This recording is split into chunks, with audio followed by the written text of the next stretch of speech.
here. This looks like it existed before this shipment.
Looks like we might have picked up a little crack in the back here.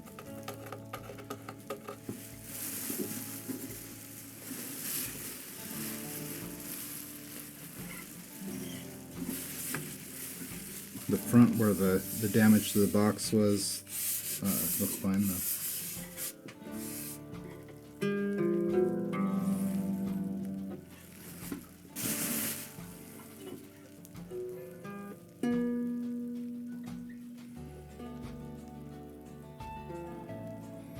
Are these strings on the right pegs?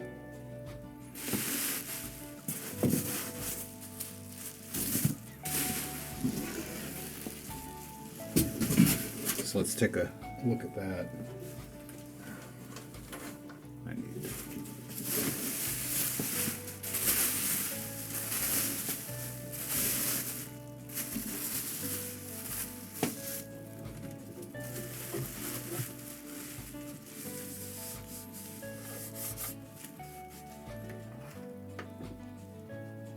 God, it's beautiful though.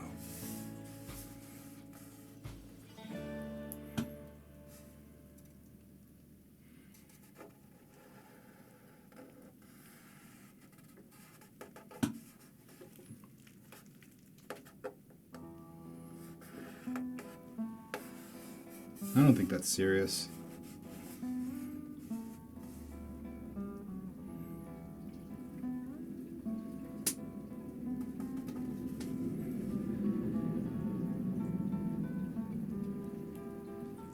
It does look like it got compressed a little bit.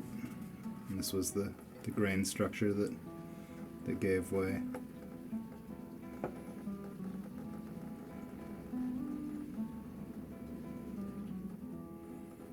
Yeah, it's a gorgeous piece of wood.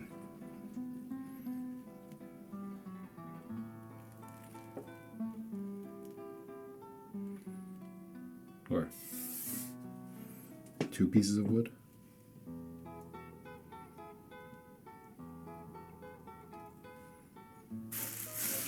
I think these strings might be on the wrong spot.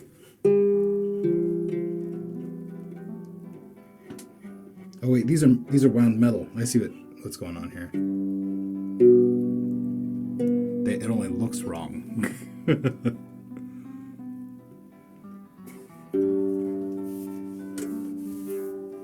I need a tuner.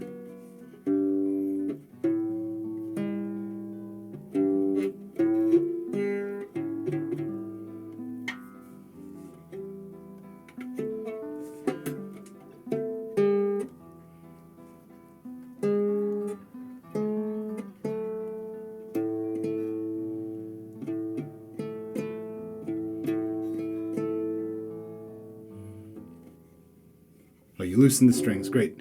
Let me get my cell phone. I have an app on there. If I can get out. Look how small my space is. You bring one extra box in here and you can't move anymore.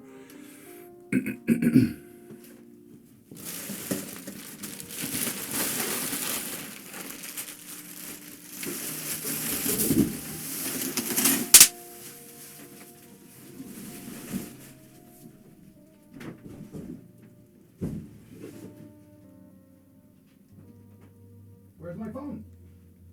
Where is it?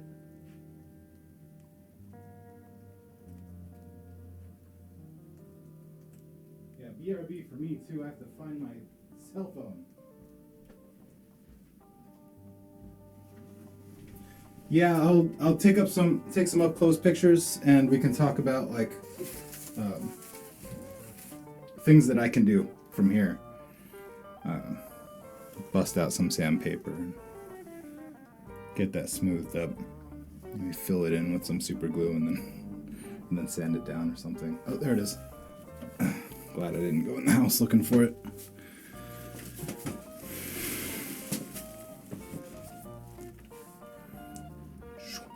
All right. Gorgeous. So lovely.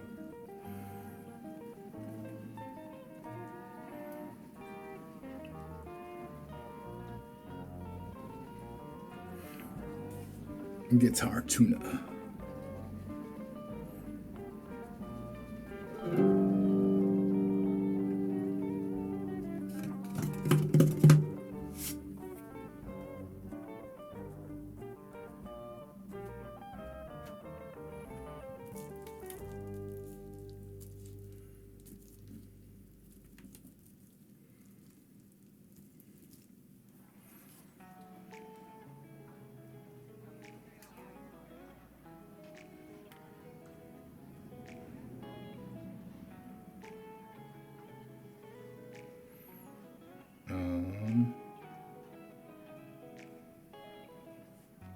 Okay.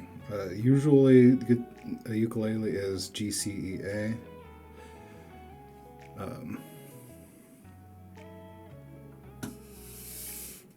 Yeah, the front looks totally fine.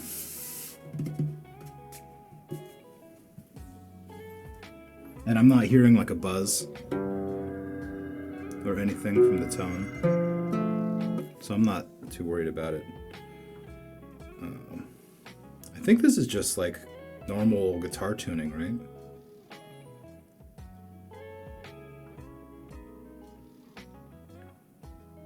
DGBE.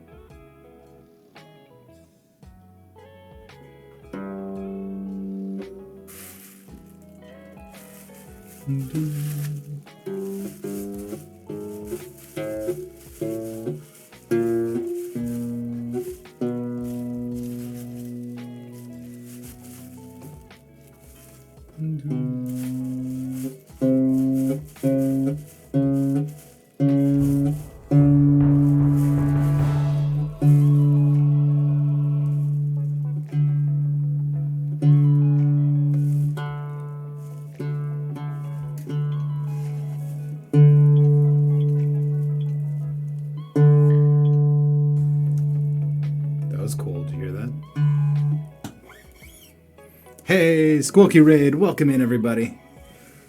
Wow, look at all these people in here. Potty Raid. What on earth?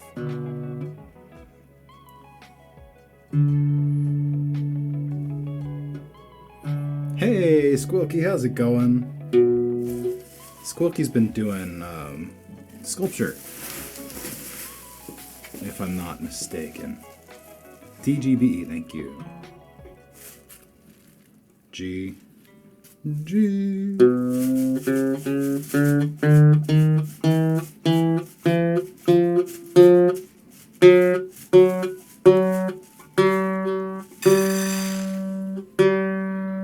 Hey, Nelly, thank you very much for the follow. Welcome, everybody. You're actually in my pottery studio, and you happen to be lucky enough to catch me on a very rare unboxing of one of a kind Hank Budd original baritone ukulele, handmade by our very own Hank Budd luthier, who streams here on Twitch. Squilky, thank you very much for the raid. It's nice to have you here. I am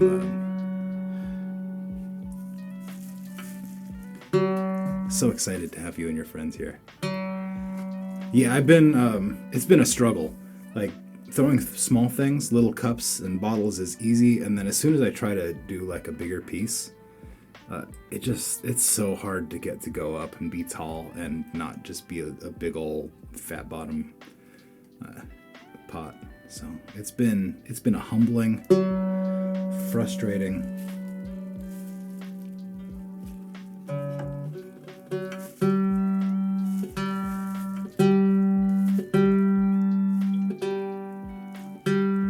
and normally I throw stoneware.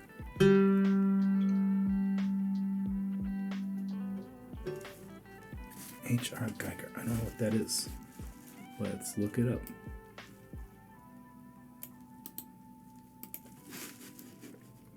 How's everybody doing today? Skulky, what are you up to? More sculpture?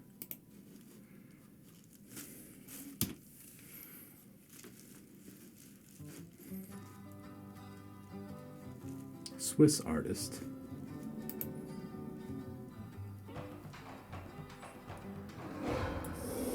Nightmarish art. 2 years. Out of the splash zone. Yeah. Well, happy anniversary, Art.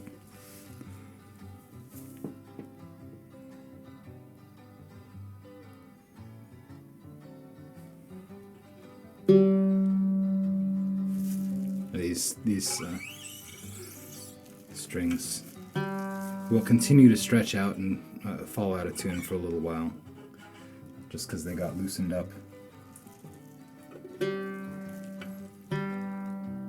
So hopefully I can get it in tune and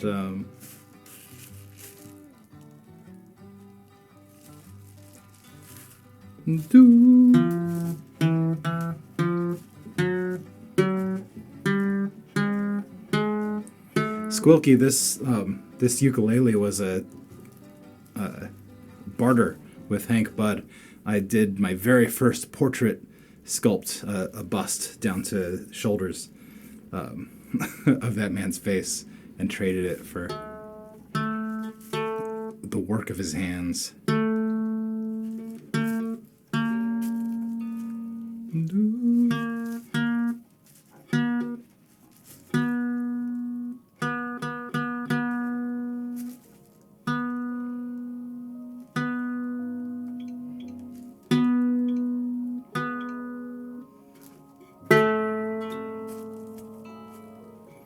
Boo!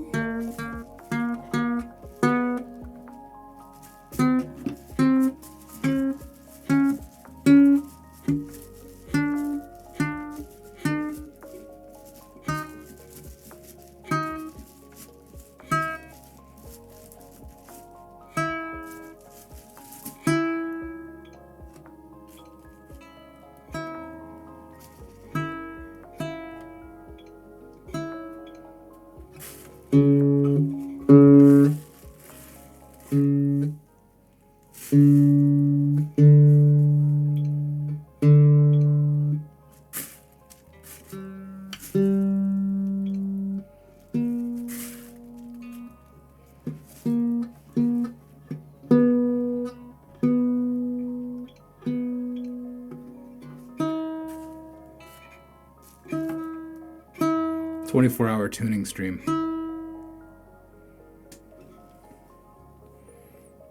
Now give you the other half of your sculpture, the rest of the body.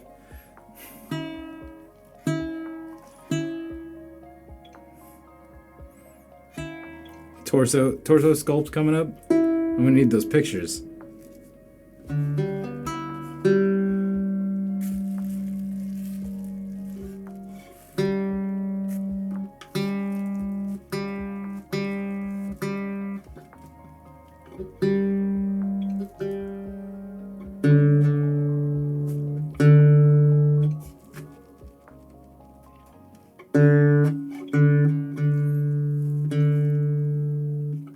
Sculpture is hard.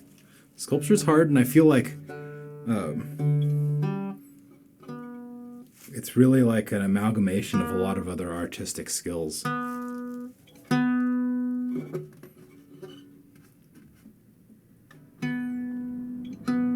Would you say that sculpting is easier or harder for you than drawing?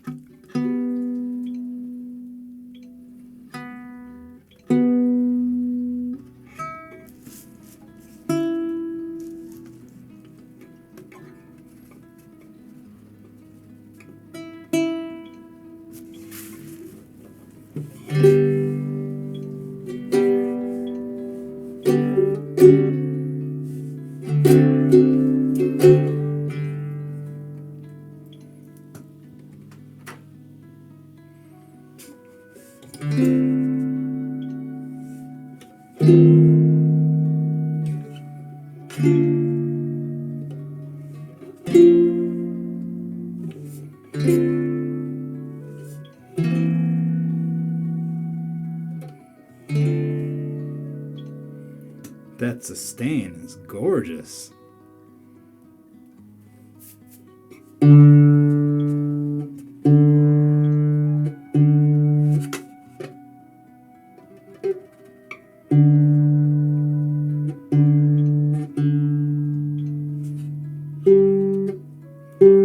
It is going to be like a long tuning process here, but I'm not really like super invested in having to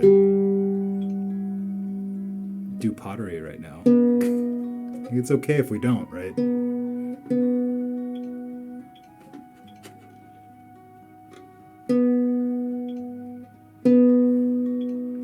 Don't forget to enter the monthly giveaway.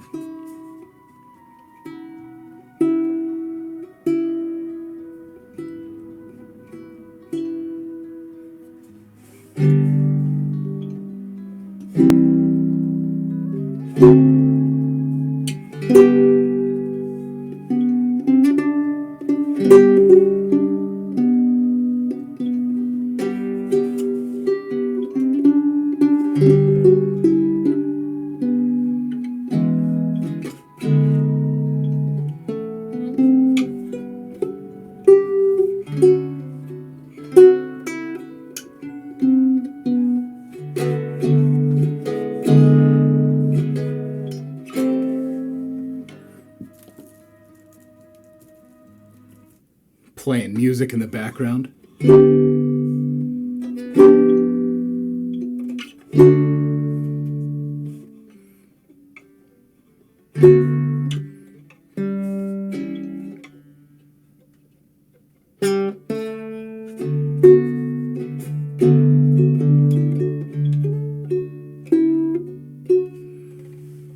I've learned some pieces, or all my pieces I've learned on reentrant tuning, which means that instead of this being the lowest note, it's an octave up from this.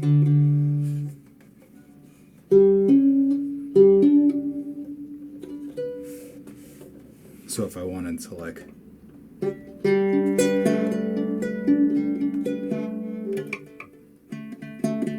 that one's wrong now.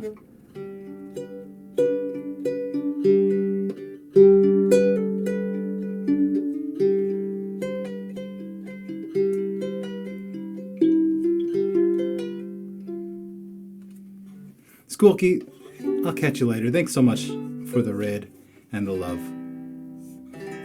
I'm a ukulele streamer now. It feels great.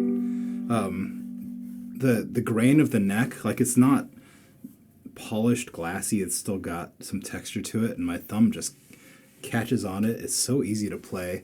Like all my ukuleles that I have are like the neck is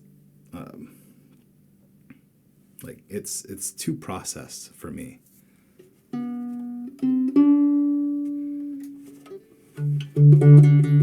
Hang on, tune up.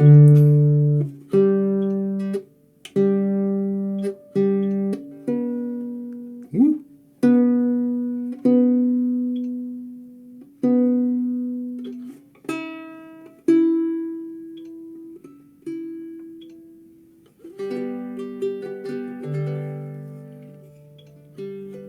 Yeah, that piece of music is one that I've been wishing that I could figure out for a long time.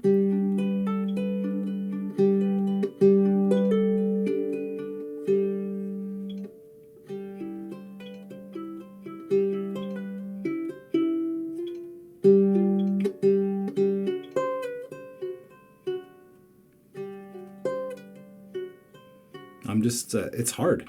I've never really broken it down. Let's see.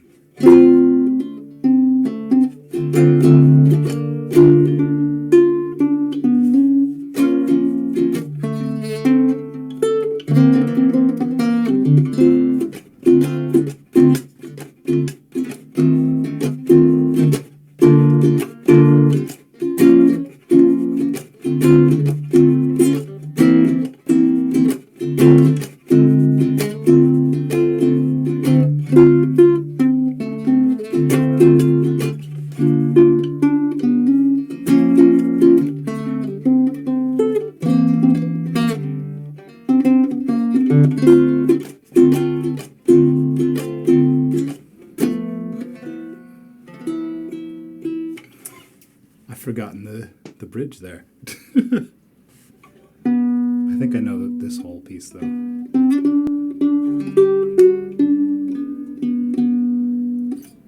But it's tune-up time.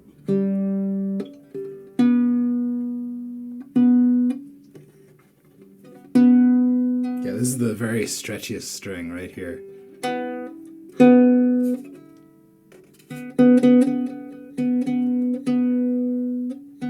I'll leave it a little sharp.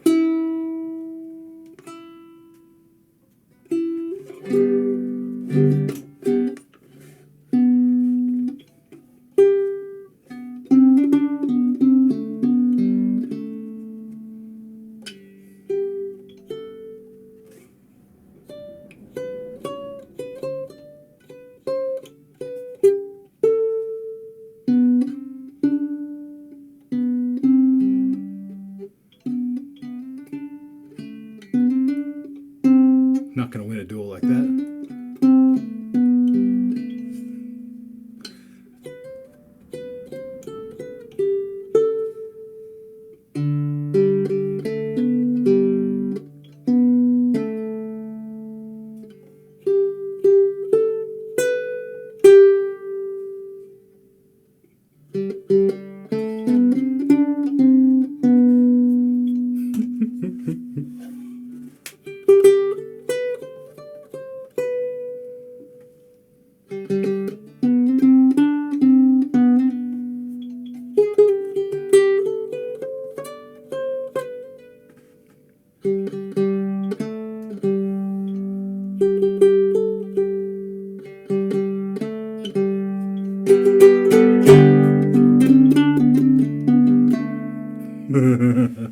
I can't do it. Yeah, I'm not gonna be a banjo player. It's so pretty.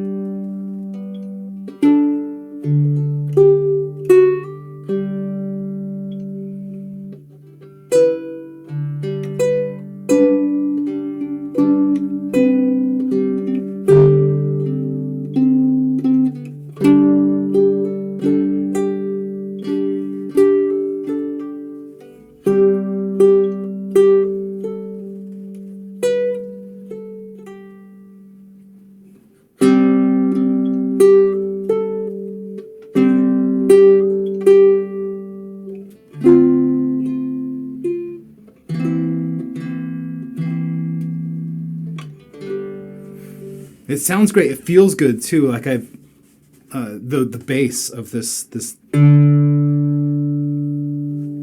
just sitting right here against my rib cage vibrates my whole body. It's really a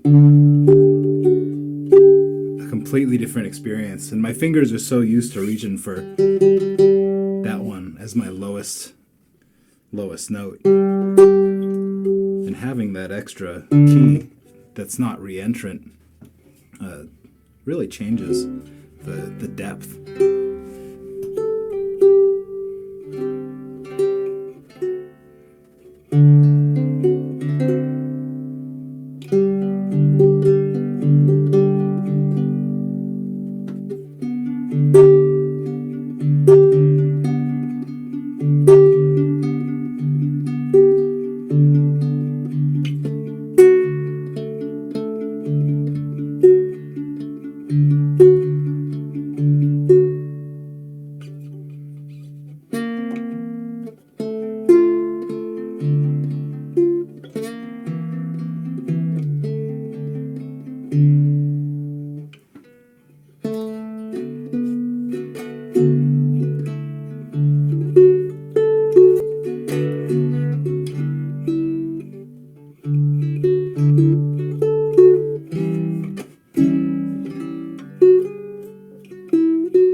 So after I get done fiddling around here, and once the strings are all settled in, I'll practice, and we'll do an actual music stream. We'll change the label of the stream and everything, and I'll really put myself out there. Maybe I'll even sing.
All right.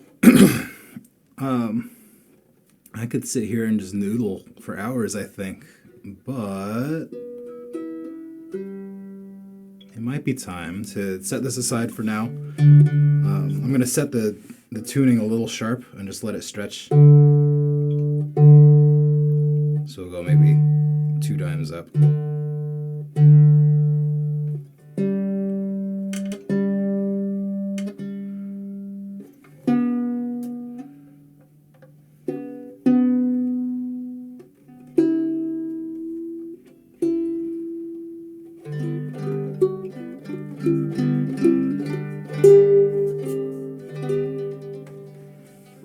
Thank you very much, Hank. It's beautiful.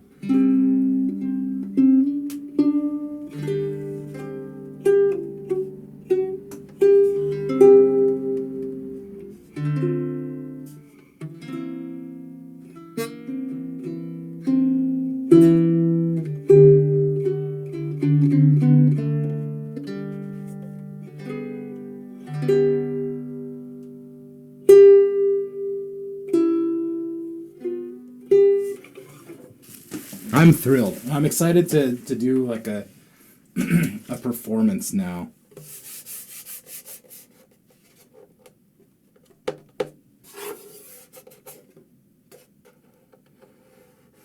Yeah, we'll talk about that back and see what we can do about it. But I'm not hugely bothered.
Praise Hank! Or don't. I don't tell you what to do with your praise stones.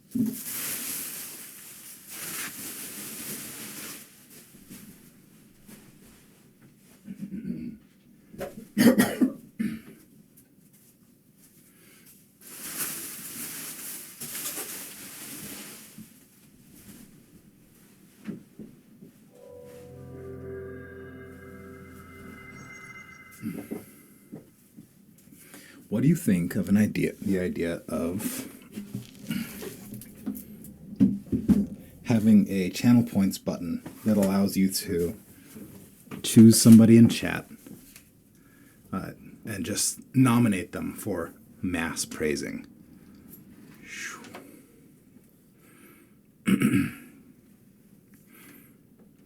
So you'd press the button, you put in the name.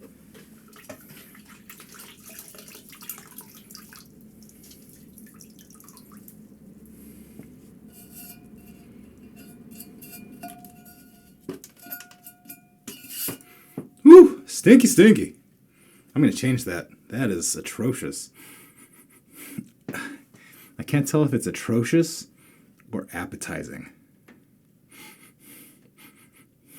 On the fence. You ever have one of those smells? Gross or delicious? Fermented foods. That's what it is. It's fermented.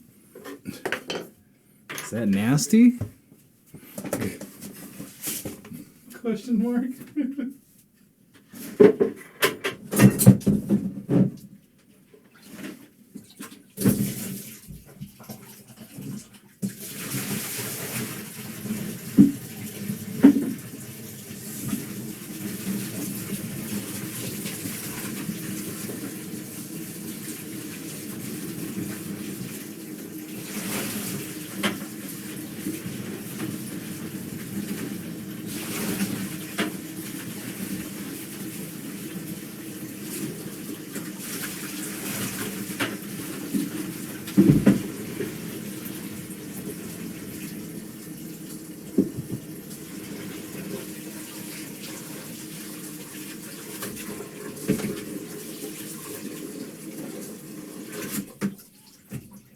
That smell, that is unpleasant. My goodness.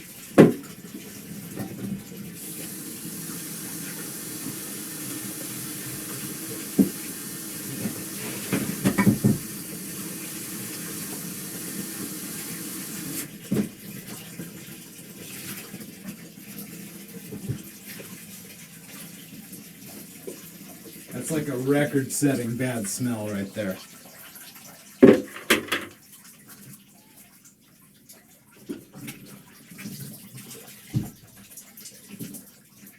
That is the stink water from summer 2022.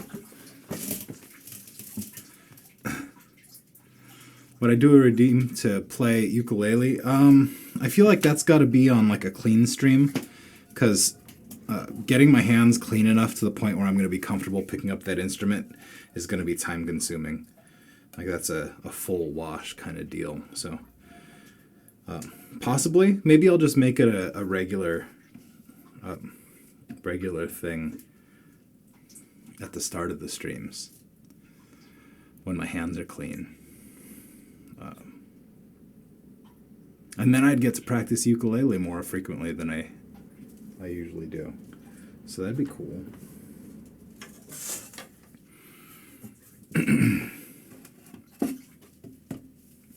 Okay, today I was going to make mugs, I think. Mug bodies. Whatever happened to the didgeridoo? It's right here. I got tired. I was getting to the end of the stream and just didn't have any gas left, so I wasn't doing any didgeridoo at the end of the stream. And then I think I had like a bunch of hey, what is this? It's another big old raid coming in. Welcome, raiders. Hello, everybody. But I might have to do some. What do you think? Show the raiders throwing. Welcome. Sneef, sneef.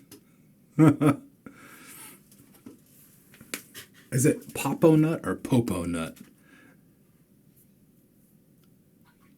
Whatever the case, thank you so much for the raid.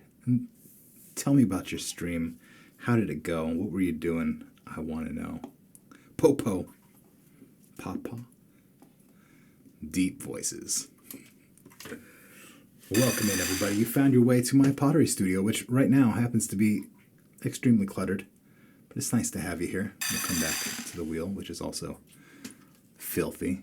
Hey, Chucky, Drac, Popo Nut, thank you for the follows. Welcome to the Pride. It's nice to have you here. Thank you. It's just a tiny little one-person pottery studio with a little broadcasting station here. I've got my monitors. We are broadcasting in stereo, better with headphones. I've got my audio set up over there. We've got a little plaster table over there for recycling clay. Hand building station over here, totally unusable right now, just gridlocked with clutter. Got our easy access shelf over here, just right where I can reach and grab air quality monitor, which you can see actually reflected there. Bubble machine for stream celebration stuff. It's nice to have you all in. I feel like we should do some pottery. Would you rather be introduced to my stream with pottery or with didgeridoo? I'm interested to know your answer. It's nice to have you here. And I would like to entertain you. I'm glad that you like it. It's probably the first time seeing me for a lot of you. I usually stream 3 nights a week, starting at 7 p.m. Pacific time. And this building actually gets really hot starting at 7 o'clock in the summers, so I've decided to try moving it up about 5 hours. for my personal comfort, and because my daughter's going to be starting kindergarten when school starts in August, and I've been the full-time stay-at-home dad for her for years, and I'm suddenly going to have a big gap in my day, and I'm going to have to pick her up at 1 o'clock, and I was thinking I'd start streaming with her out here at 2 o'clock, and she'd sit over at the hand building station and make her stuff and chat, and I could be here and stream, and it would be a good way to spend time with her and to do the stream and stay connected, and then be able to go in and like cook dinner and spend time with my family instead of coming out here at dinner time and just vanishing until after bedtime. So we're going to try that. I think I'm going to do... Is she good at hand building? She likes to make trinkets. So she'll make a slab and then press it with a stamp. We make stamps with a little CNC machine, and then cut it out in a circle. And this is about the extent of the complexity that she's interested in right now. She's 5. I've tried teaching her to like slip and score and to put things together, and she likes to sculpt like blobs. She'll put little faces on blobs, but it's hard to get her to pay attention long enough to figure out, okay, here's the 17 steps to make a simple hand-built box or whatever. Okay, so what I think I'm going to do is stick to my primary content. We'll do didgeridoo a little bit later if anybody asks, but the first step is going to be to recondition some recycled clay. So I'll take you over to the plaster bat station, and we'll do a little bit of wedging. I'll bring that clay over here, we'll pop it on the wheel, and we'll make some things. My intention had been to make some mugs. I'll be putting custom badges on them. And we are working in a cone 10, which is high fire porcelain, which for me has been a very humbling experience. I've been throwing pottery since January of 2019. I work primarily in stoneware, which is grittier, has a little more structure, is easier to get it to stay in the shape that you put it. Porcelain has a little bit of a tendency to slump, because there's no big particles to help give it structure. So you may see me struggle a little bit. Right now we're just going to get that bag of clay into something that's usable for the wheel. And I'll switch microphones so that I can share all those noises too.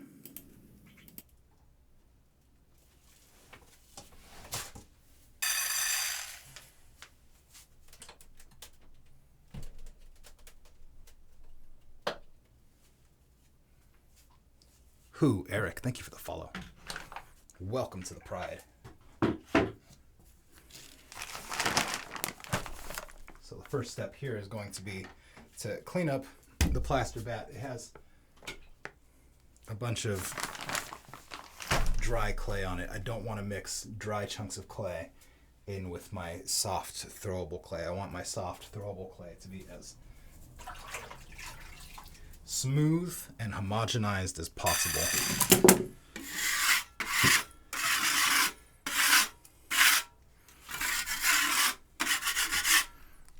Usually I would say don't use a metal tool on plaster because the plaster's soft and the metal tool will gouge it. But it's my plaster. And I can if I want.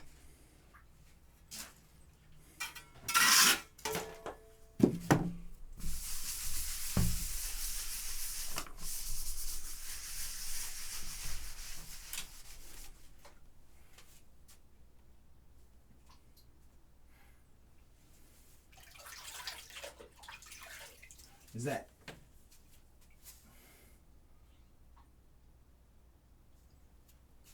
the letters in your name are confusing me. It looks like a Ian or like a Lance with an I instead of an L.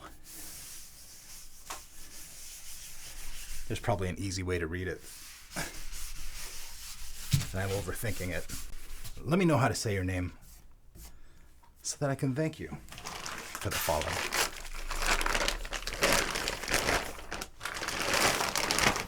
If you want to, you don't have to.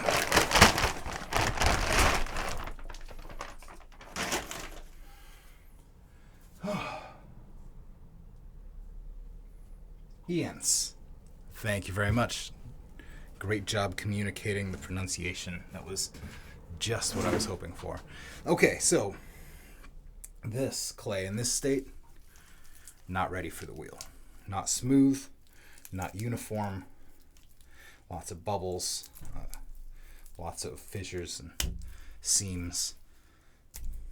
And this clay is recycled, so it's all the trimmings and failed pieces that got thrown in a bucket and soaked in water.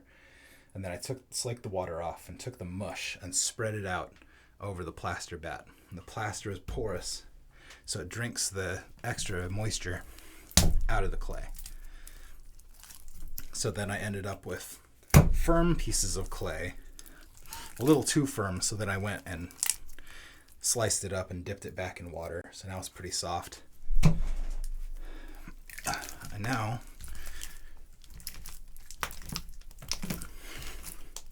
we've got to wedge it to get all the air bubbles out, to mix any firm sections with the soft sections so that it all ends up uniform and homogenized. This is called a spiral wedge.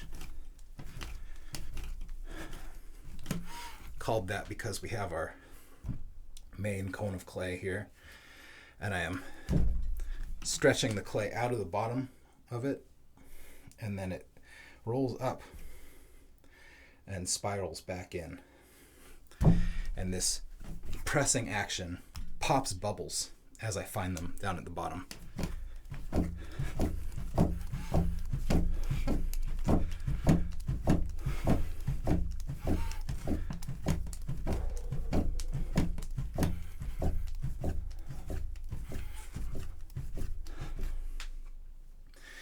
This wall that I'm bumping the plaster against is facing the street, so I sometimes wonder if some of my neighbors walk by and hear me doing this, like, again? He's going again?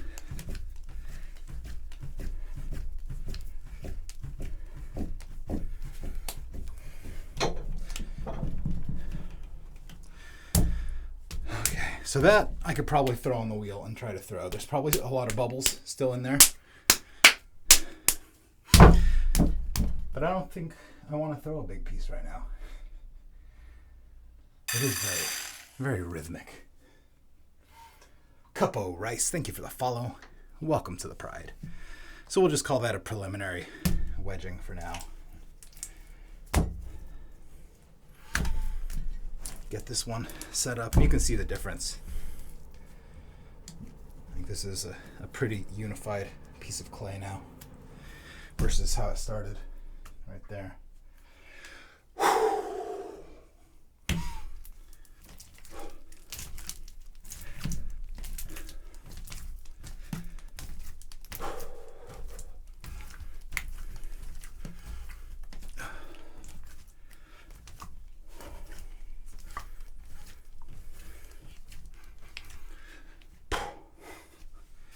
I did a big VR boxing workout yesterday. And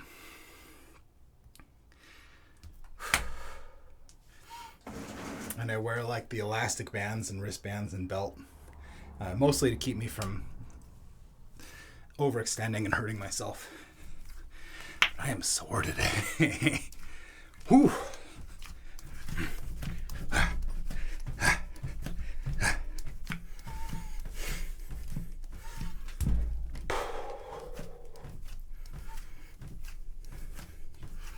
This I can feel has more lumpies in it, so I might set this one aside and just let it sit in a bag.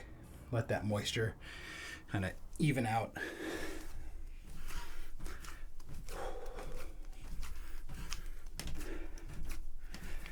There's what a bubble looks like when you find it and pop it in this process. Do I need to put a lot of strength into wedge? I think that it takes more strength to do a bigger piece of clay, but you can wedge like just what you're going to throw. Like if you wanted to just take that much clay, and this is what I see a lot of people do too, because a lot of the potters that I've been exposed to are just little old ladies.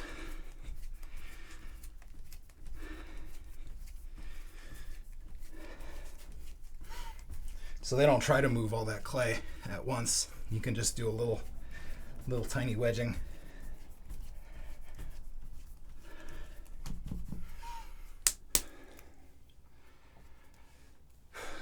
You can see. But the idea behind, or one of the benefits of using the spiral wedge is that you're only working on one section of clay at a time instead of the entire mass. So you're only wedging this amount of clay, and the rest of it is just getting processed around.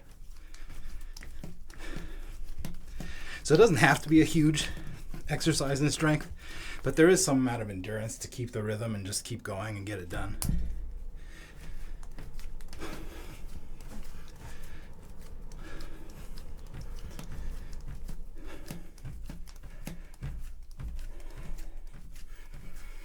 I didn't realize how much clay I had recycled here. That's a nice amount.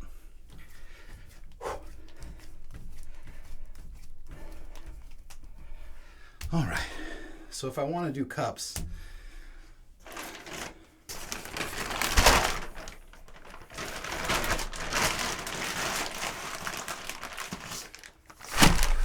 those are about a pound of clay each. So what I find helpful from this stage, since I'm not going to throw this whole thing at once, is to turn it into a log. So for this operation, I'm going to throw it down sideways and let it stretch.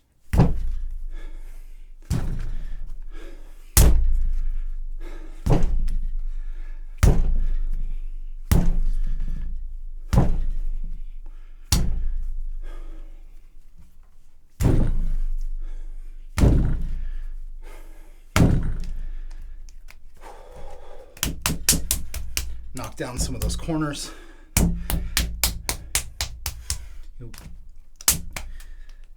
Rounding out those corners. If you do it wrong, you fold the clay over on itself and it creates seams, which can cause problems later. So it's better to just get them rounded out smoothly. And this doesn't have to be perfect, just close enough to be able to approximate when I go and cut off a section of clay how much is going to be a pound.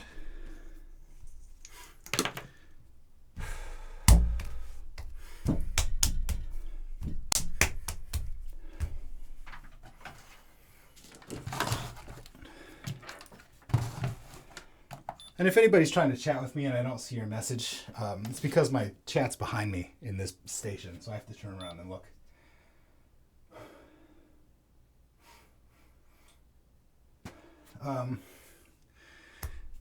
Yeah, I think kneading dough is easier because you don't have to worry about accidentally folding air into your dough. With the clay, there's a lot of like micro techniques that don't really show up from like where the camera is. Where in the process, it's really easy to accidentally fold air bubbles into your clay, which then become problems when you're trying to throw. Going for 1 pound. 14.5 is pretty close.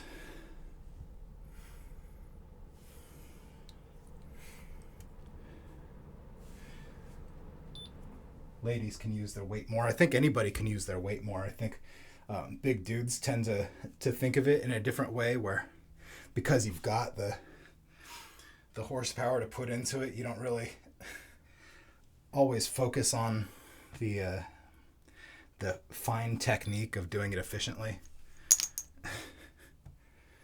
which I think is a pretty common dude problem across a lot of different practices. Just power through it.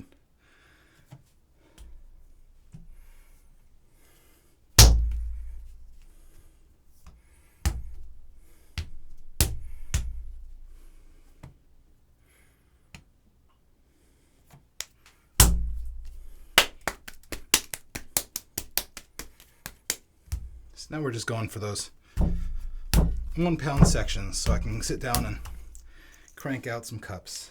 I like throwing cups.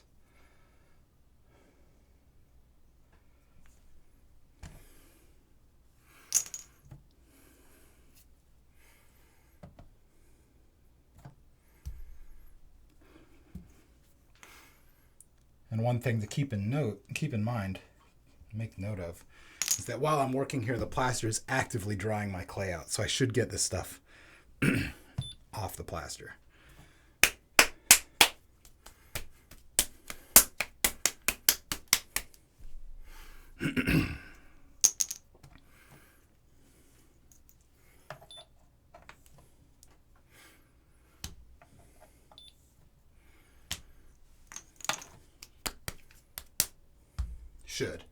I should.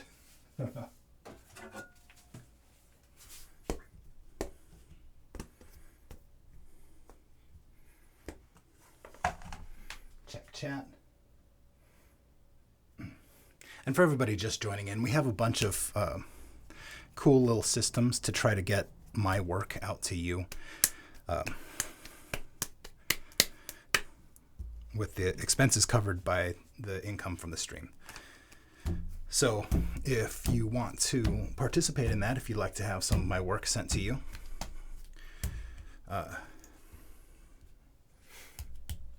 check out the monthly giveaway. I give away a virtual currency called Ember Stones that can be exchanged for various levels of pottery, from a simple cup all the way up to like a full tea set. Winning the giveaway gives you enough Ember Stones to get the simple cup or small bowl, but you can save them up. Another way to get Ember Stones is through our Eminence events, which you'll see people probably using praise stones and praising people. Using praise stones and praising people confers upon them points that we call Ember Stones. And I can hear it's time to roar and claim your praise stones. So if you'd like to participate in the praise stone system in order to start accumulating points toward your Eminence rewards, use the command roar, ! Roar in chat. Roar in chat to get praise stones. The praise stones are pure energy. You then use the praise stones like it's a wand or another magical item. Target another person in the stream who's not me, not the bot, and not yourself. And send that energy on its way to the person you've chosen.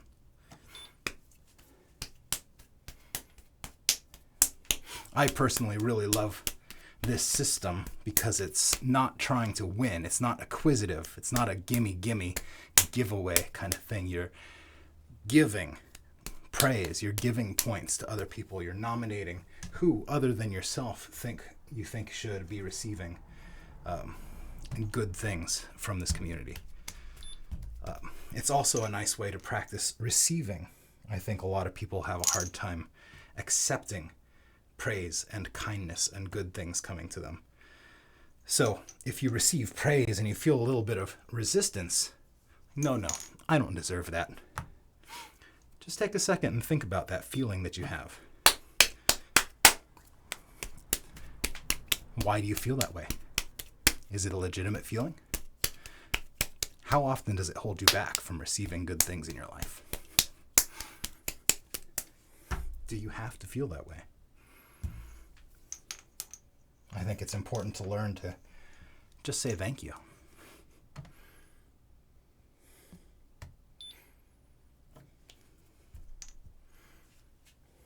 Little bubble in there.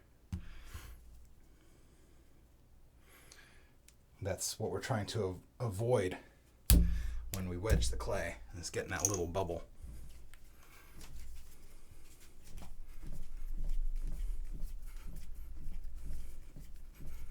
But I hope some of you new friends will try out the Ember Stones, the Praise Stone system.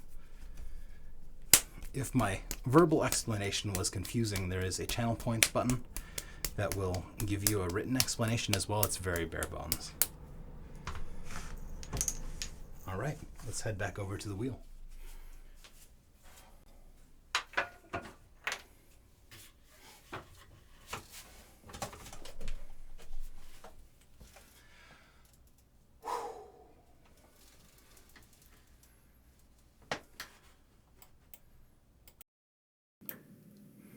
Microphone switch.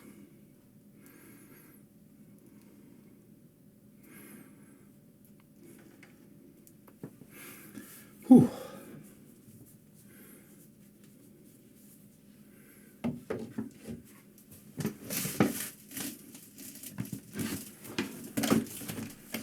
Let's throw some cups. Let's make some pottery happen here.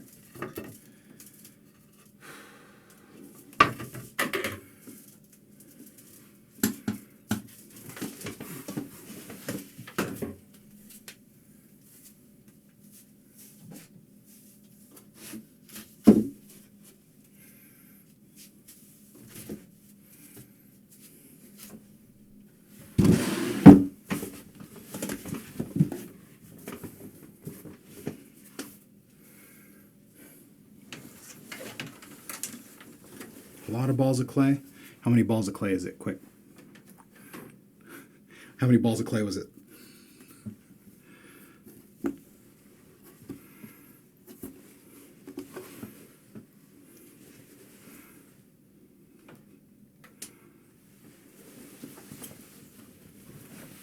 Somebody's pulling up a clip.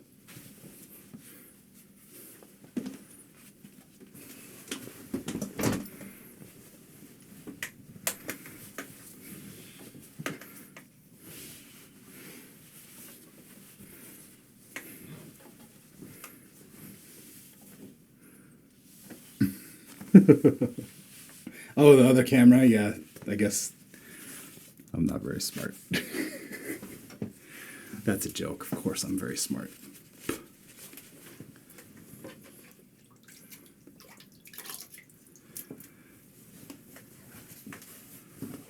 I think it's 12 though, isn't it? That's 5, 5, and 2.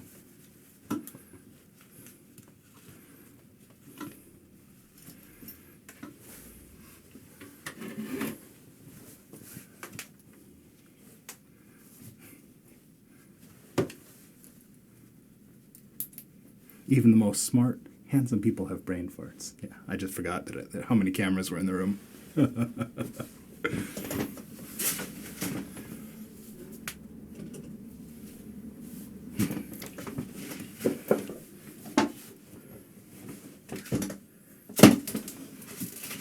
I'm trying something else out, a little new in here.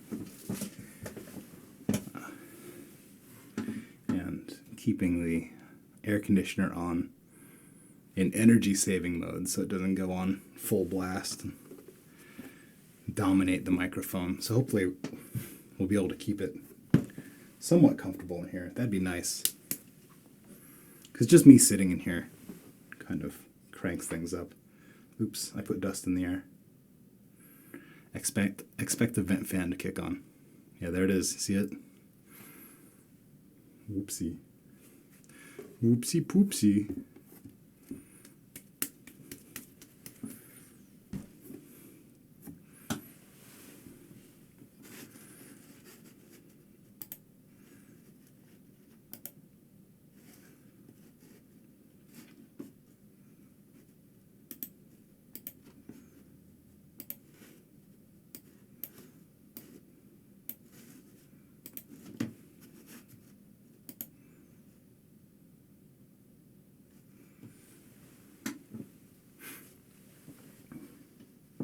I think I'm going to kick on the fan real quick, and we'll be right back.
Hi, bro. Hello. Yeah, it's been a little while. Nice to see you.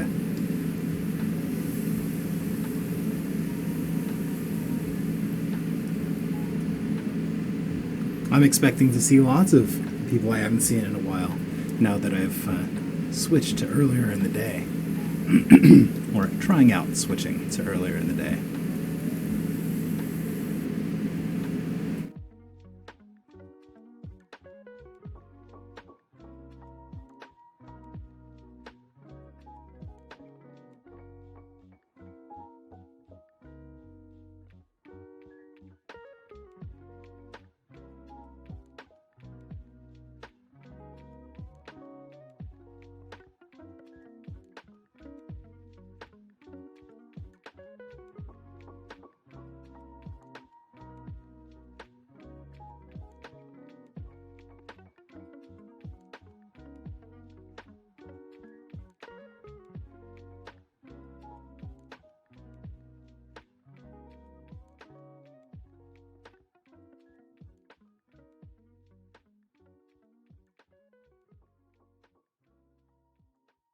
Yeah, and I don't stream on the weekends because I need that time. I need that time for like household projects, do laundry, and just get things done that normally I can't do.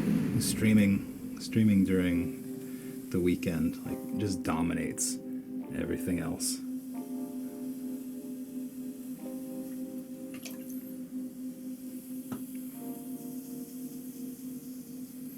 I'm just not ready to give it all for the stream, you know. Yeah, I'm excited about the time change too. I think that it'll be better for family time. I think it'll be better for a lot of people who would like to watch the stream more. I'm worried about some of the people who are going to get left behind, who just can't watch during this stream, during this time slot.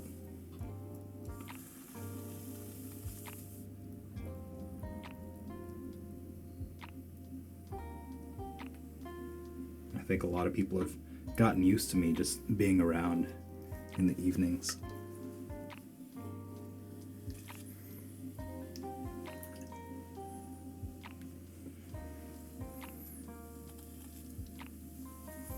But I'd also like to just explore the possibility that it's easier to be seen when people are awake.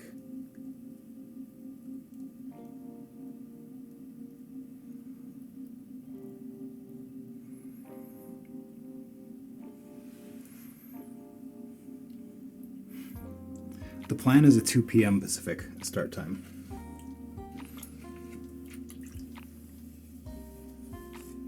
And I'm going to try to hold that through the summer and possibly into the school year. Because I'll be picking up my kid at 1, and the plan is to bring her home, get her debriefed and decompressed, and then come out and just play with Clay for a couple hours until her mom gets home. I end the stream at 5 o'clock. That's enough time to go in and prep dinner.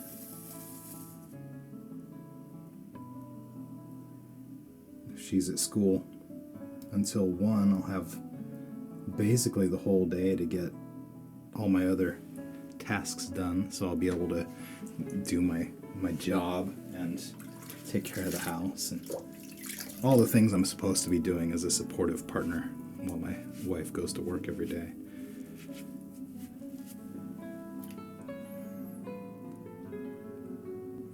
I'm excited. I feel like we've been needing something to change for a while. I'm not sure this is the thing, but it's nice to be trying something different.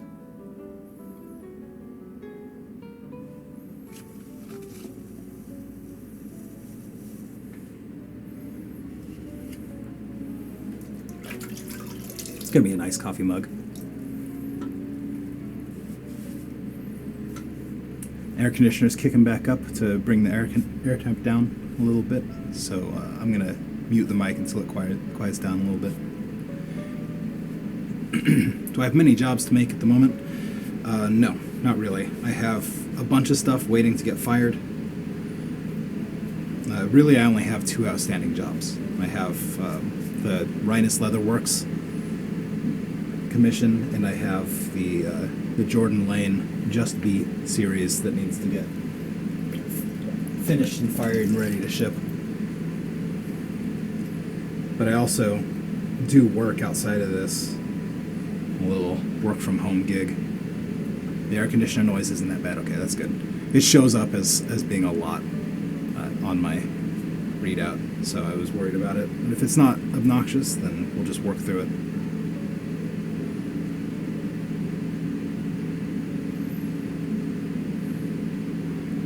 It's only an issue right now because I vented the room. I kicked up dust. I think it's my apron. When I stand up wearing an apron, it just puts all the dust off into the air. I'll clean the apron.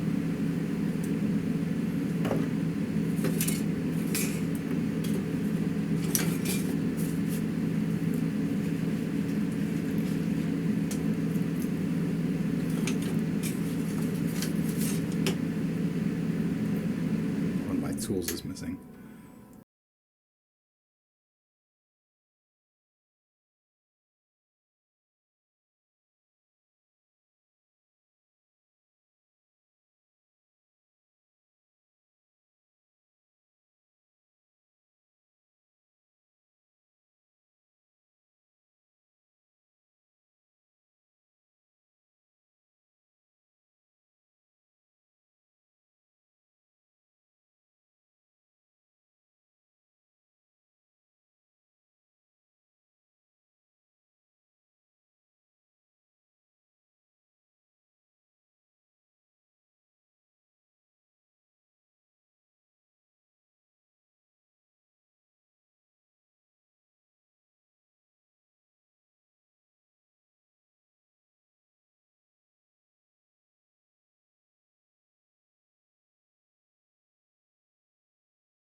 Yeah, except there's no wrong answer. Like if I just gave you the ember stones, you could then turn around and exchange them for the same cup that I was going to send you anyway. So it's not like you're going to make the wrong choice. You know, it's not a trick. It's just like your preference.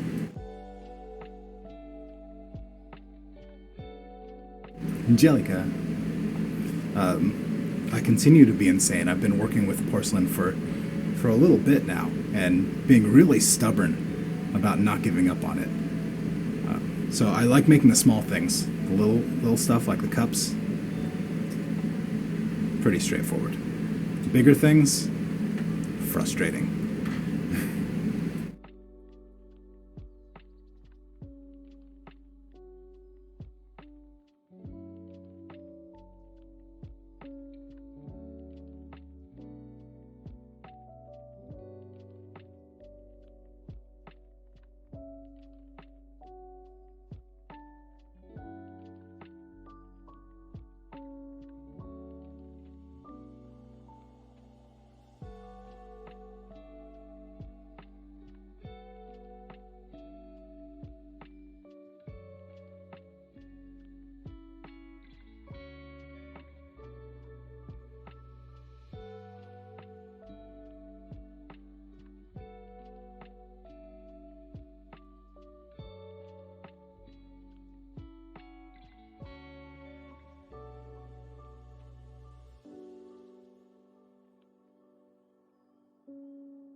Nellie, thank you.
Roar first to claim your praise stones.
And don't forget that if you have a bunch of praise stones and you're worried about just being spammy in chat, you can use more than one at a time by adding a number after the target's name.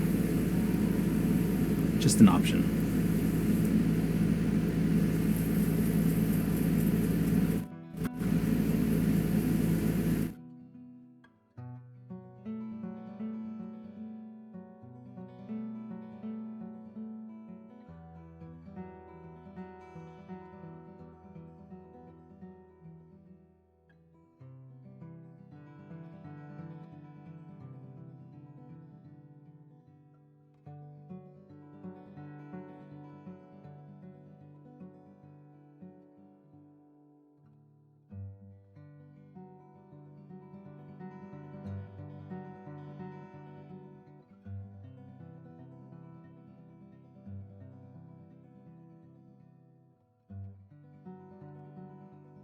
Yeah, I like that too. That's a good plan. I just like making sure people know that, because there are people in here with like hundreds, you know.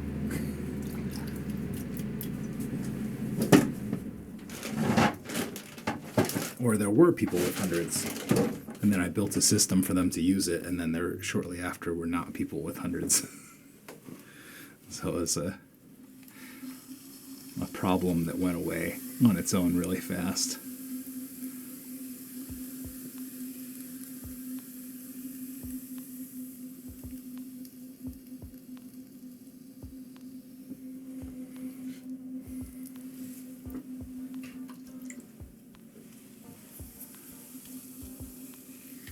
I guess that means that it was an effective solution.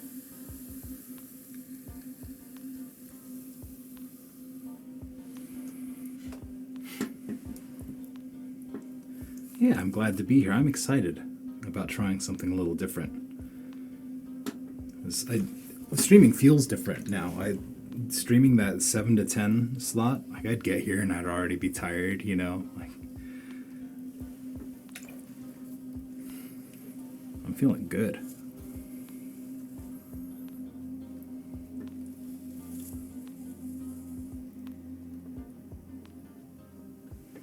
Plus, this is the part of the day where I'd just be like, it's hot outside. Maybe I'll just take a nap. So now I've got something to do.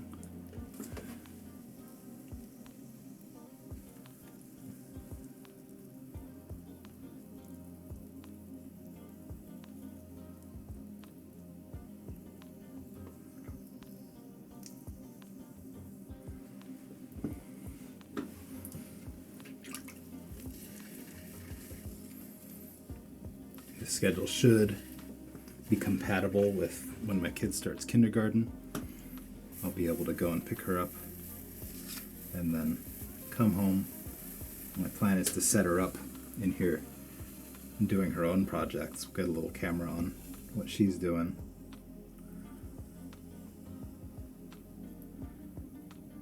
And then just stream until it's time to go get dinner ready.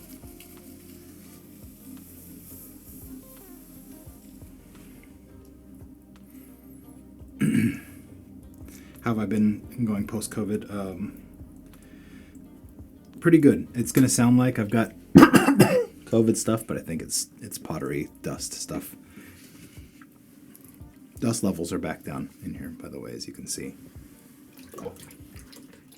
Yeah, very little as far as residual cough. I never lost my taste or smell. I had a lot of fatigue that I was dealing with that only seems to have improved in the last couple days. So I've been able to do light exercise and go for walks. I did a big VR session yesterday.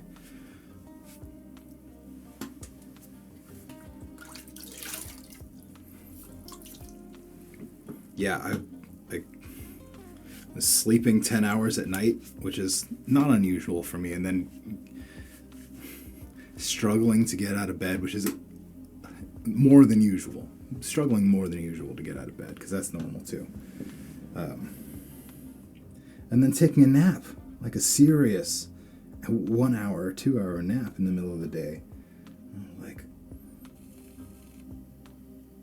blown away. Thankfully, I was able to do it. Like, I've got my wife home on summer break, so there was coverage for childcare.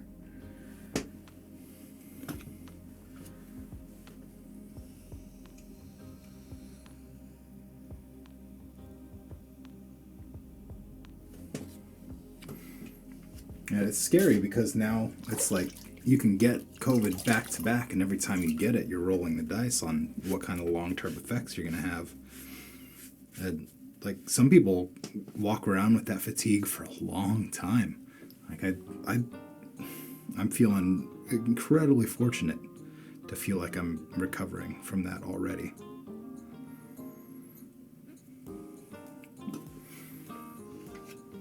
Oh yeah, the yard. Our yard was looking nasty.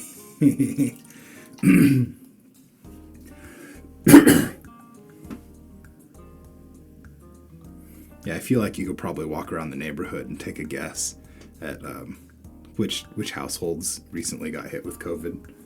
Right.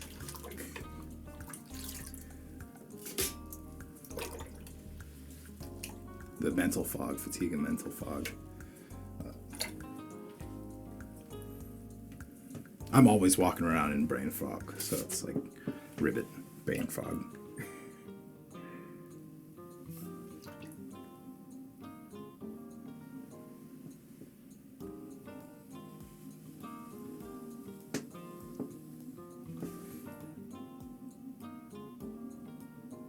Yeah, there are people who are like long term experiencing that fatigue, and then they are wondering, like, am I just weak and lazy? And there are other people who are like, you should just get over it. But it's real. Like, you can't help it if you just run out of energy.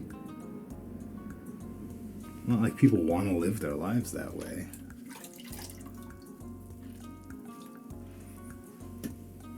Busted mower. Oh no. The appliance rebellion begins. Something wrong with my dishwasher.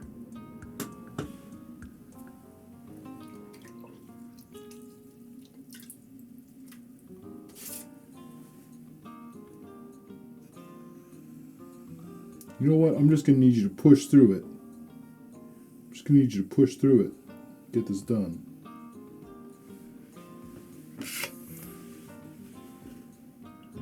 All right.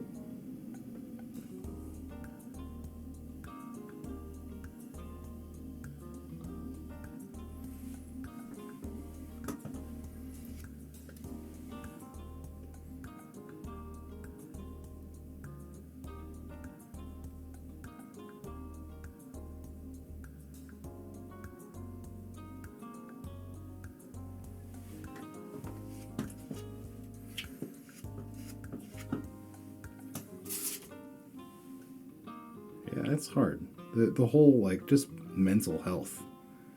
First getting locked down and being scared all the time. The first, like, 8 months of COVID, you know?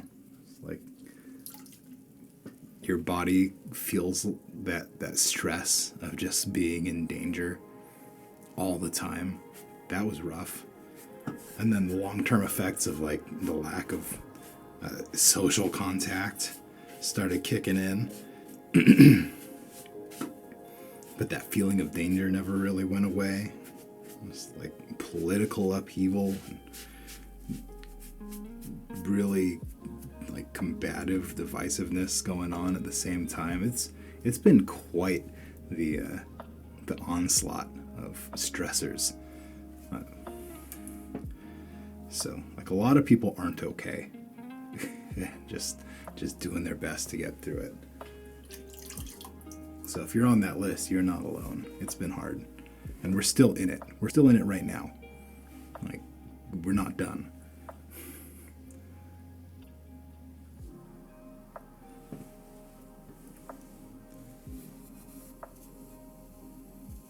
It's crazy how many conversations I've had. Like, now that we're through COVID, or since we were in COVID times, we were doing this, but now, like,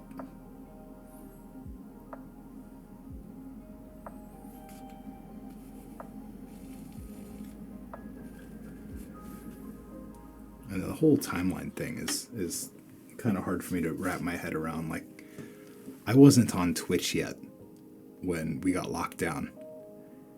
You know, I've got people celebrating their 24th sub month with me here.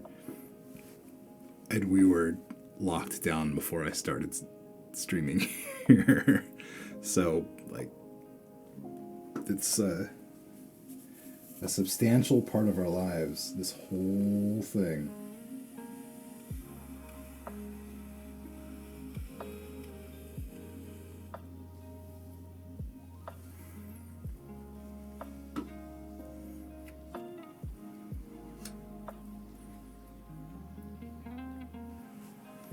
Nellie says there are groups out there to help with the long COVID. Support groups. Yes. Seek help. Get support. Please don't feel alone.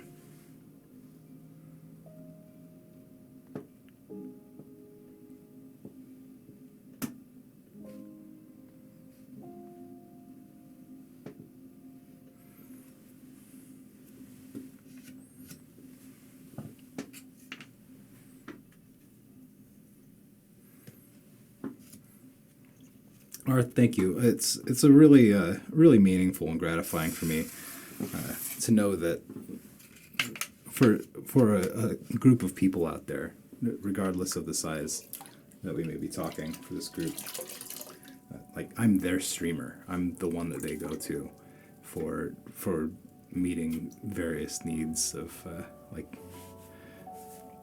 finding calm or socializing or feeling connected, you know. And that's huge, to be able to be that for somebody.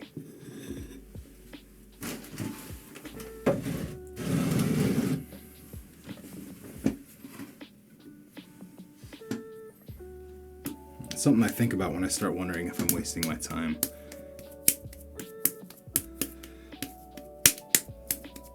When I get caught up on stream growth and sub goals and income targets and concurrent viewer counts, and then I'm like, what am I even doing? That's not what we're doing here.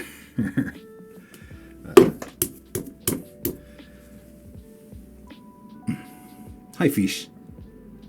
You like this early stream time? Hi, oops. Oops, I made a mistake. Hi. Yeah, I feel like I get that a lot in that 7 to 10 slot. Because for a lot of the country, I started streaming when it was bedtime. So then I had a lot of exposure to like insomniacs and people with like really bad sleep hygiene.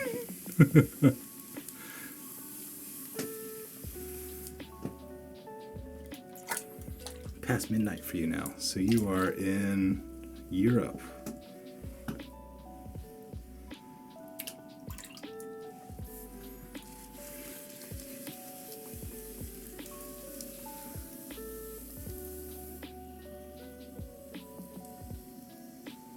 Seven to 10 is my bedtime chaos. Yeah. England, yeah.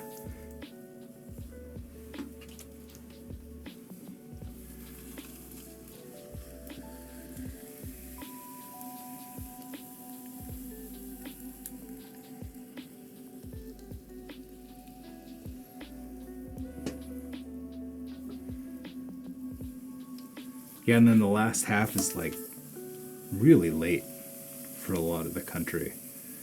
Like when I end my stream at a totally reasonable 10 p.m. for me, that's 1 o'clock for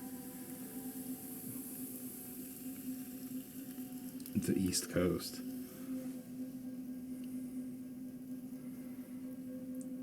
And then I get Max Ampere in here in Germany showing up. Like, good morning. It's 4 o'clock here.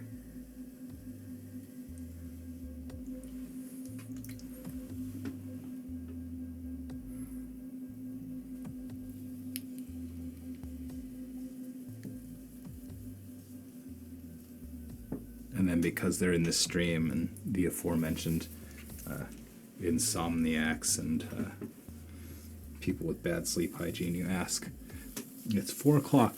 Did you sleep? Or did you stay up all night?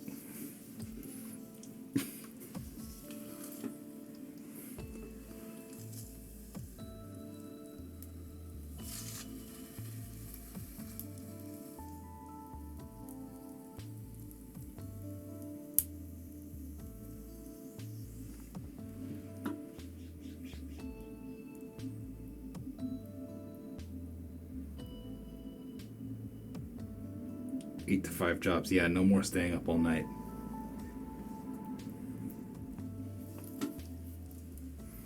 That's one of those true pain scenarios where you show up and you have like responsibilities and have to stay awake and pay attention to things, and you didn't get any sleep. This clay has like a little lump in it. I don't know if you can see it, but I can feel it. It's right there. Right there.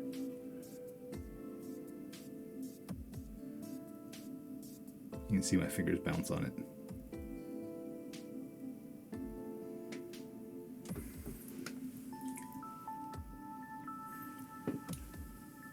I'll bet it becomes more and more exaggerated as I pull the clay thinner.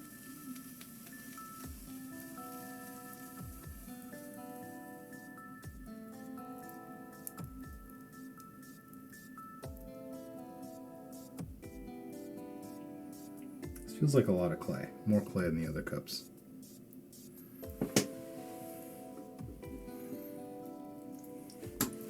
What am I making? I'm making the bodies for mugs.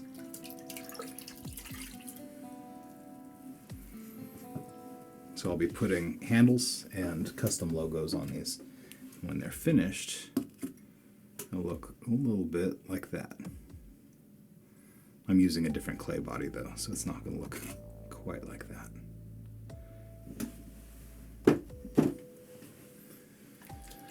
I've got a lump in the rib. This is recycled clay, so if I'm not completely thorough, which I never am, there's going to be little issues with the consistency. Because this feels like more clay than I need, and because everything feels fine underneath it, I'm just going to remove. When do I add the handle? With this clay, I like to wait until it is a firm, leather-hard stage. So the clay will get a chance to dry up a little bit. I'll cut and shape the handles after the cups are thrown. And then when I can handle the cups without accidentally squishing them, I will add the handles.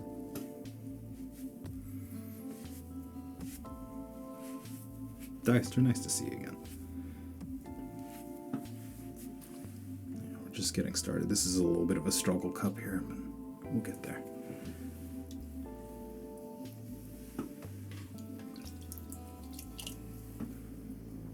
So the handles are probably going to get added next stream, which will be Thursday. I'm excited about the good feedback I'm getting on the early stream time, because that's going to be the plan going forward through the summer.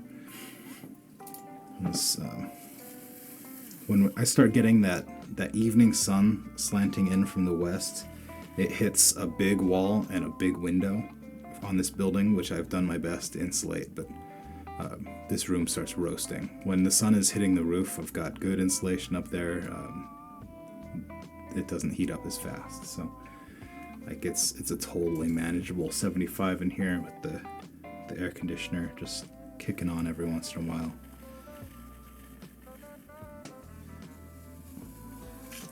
A variety of reasons make it a good change, and that so many people are pleased to see me on during the day is definitely a part of that.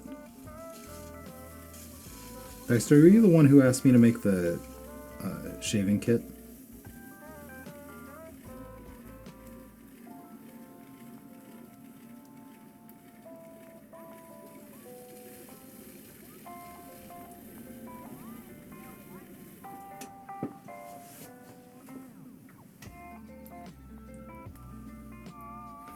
A century old. Do you have newspaper in the walls?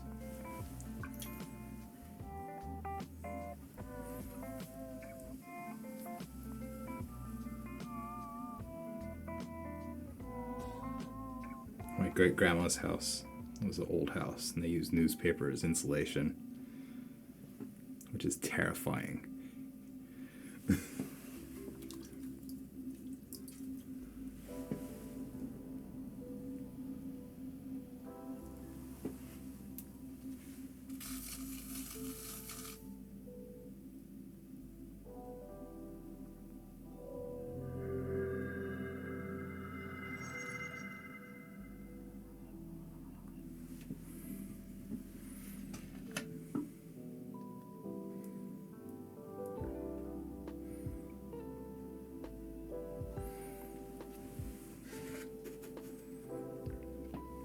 Saturn killer. I remember going to a pottery workshop as a kid for a field trip, but your pot broke, and you were the only kid who went home without one.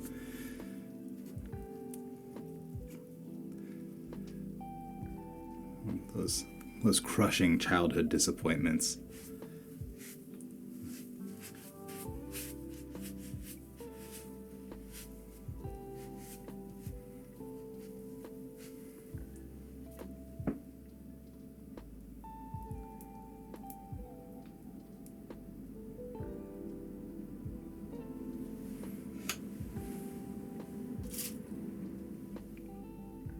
Cheer is the Twitch native bits one. That's why you're sure that it exists.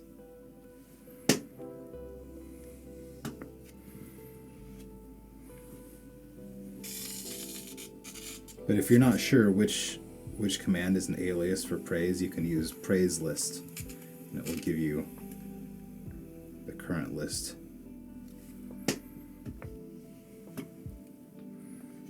Yeah, it would be heartbreaking and like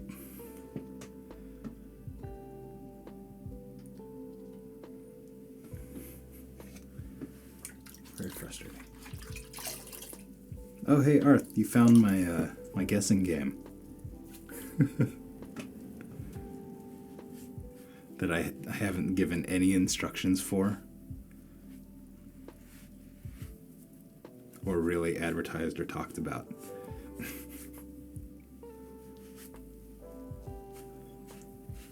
Yeah, so you put in between, I can't remember if it's between 10 and 15 or 10 and 20.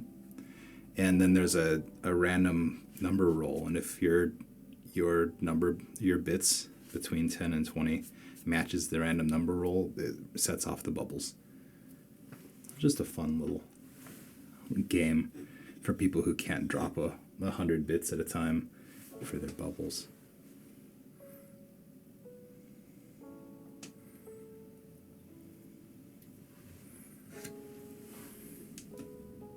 That looks pretty good. It's a nice cup.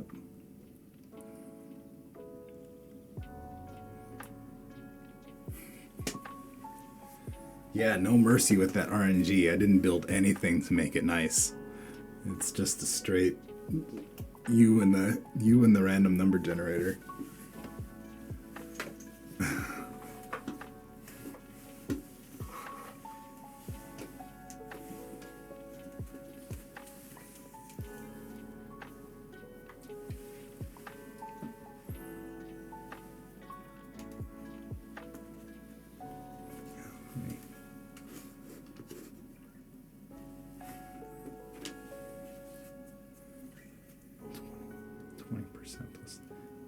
I don't know what that is. It's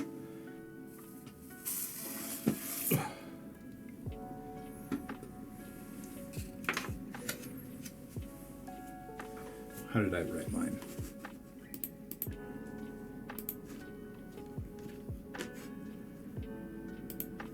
Twitch bits.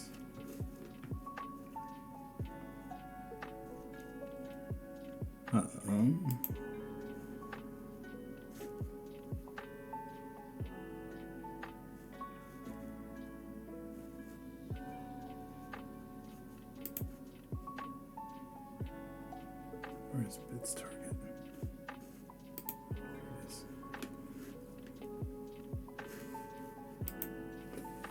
Yeah, for Mix It Up bot, it's this.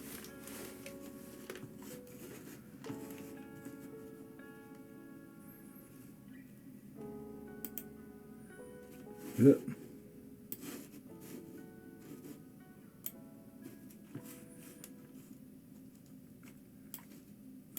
Random number, 10 to 20. So that answers that question.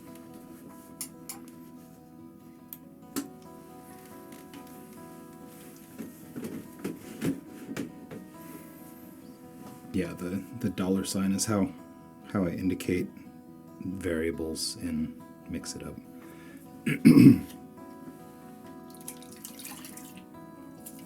I've been thinking more and more that it's time for me to learn a programming language.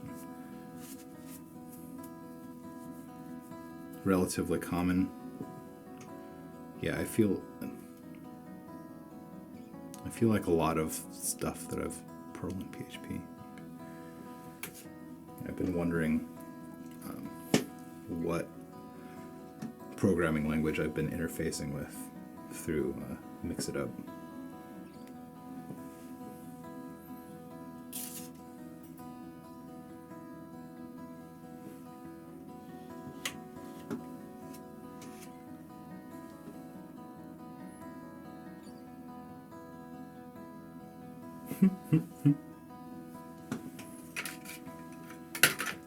Arth, did you not see the part about the personally banned yourself? Spinning is not fun. Spinning is just okay. Nelly, it's been nice hanging out with you. Enjoy your sleep time. Hope to see you around again. I plan to be around 3 days a week, starting at 2 p.m. Pacific time on Tuesdays, Thursdays, and Fridays.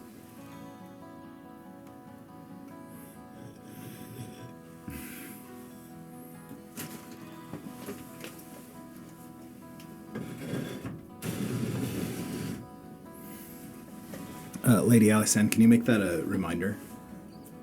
Because otherwise, that suggestion is not going to stay in my brain.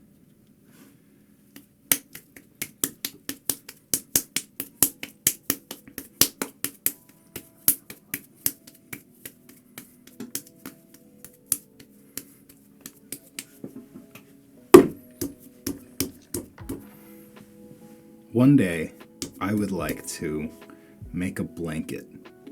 I want to shear the sheep and card the wool and do all that. I want to spin the yarn and set up a loom and do the whole thing, the entire textile process from start to finish.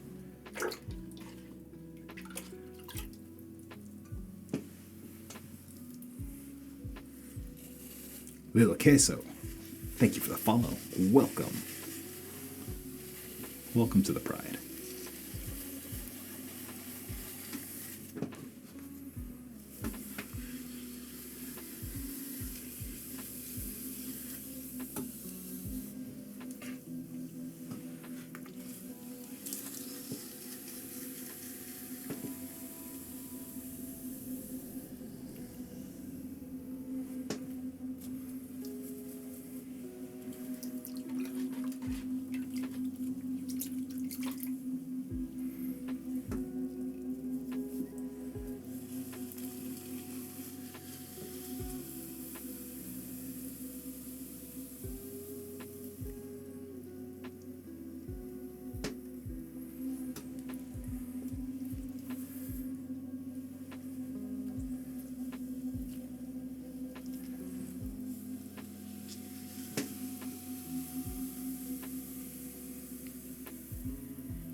Just shear other people's cats and dogs.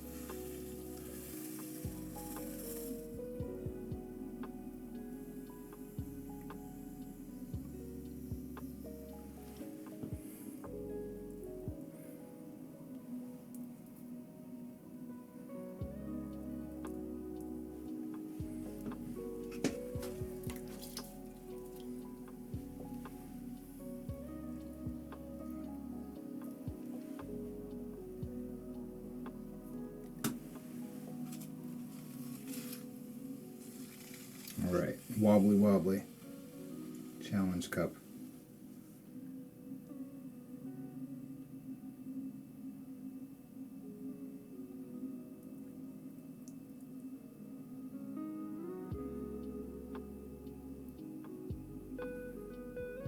That was a nice gentle pass to try to even things up a little bit.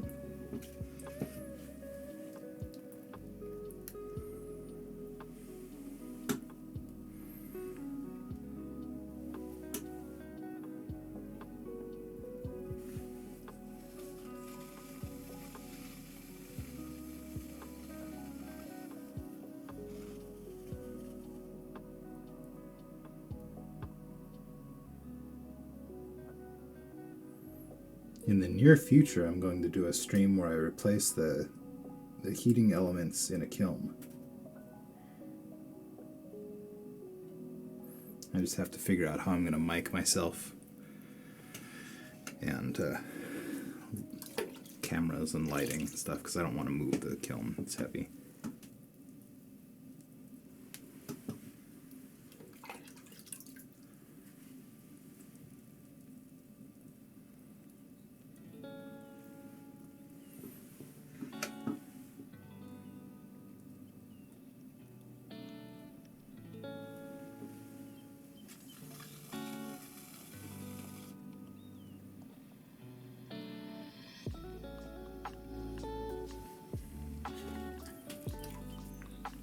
And one of these streams, I'm going to need to do those gunpla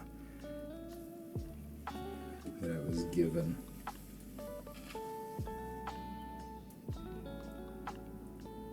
I've never done it before. I have to say I'm a little intimidated. A little nervous about trying something completely new. Something that I've never done before on stream.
It shouldn't be a thing I have to do manually. It might just be not working.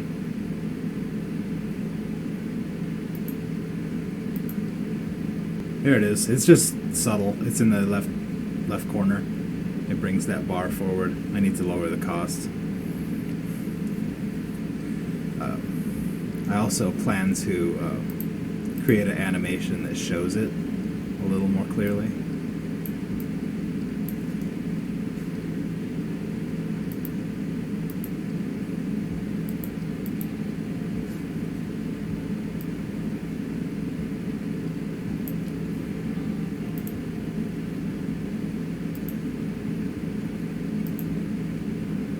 There, now it's bigger.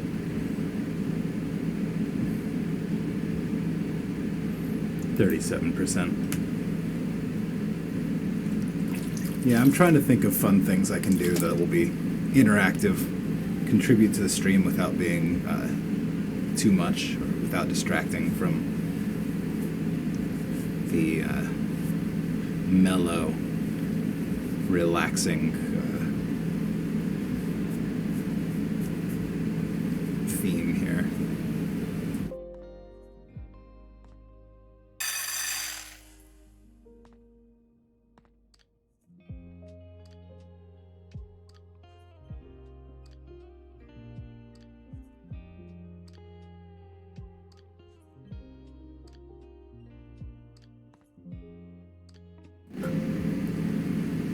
Makomin. Thanks for the follow. Welcome to the Pride. Let me know which way is the correct way to say it. Thank you very much for the follow.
I broke it. I deleted the max counter. It doesn't work anymore. Oh, ripped it right off.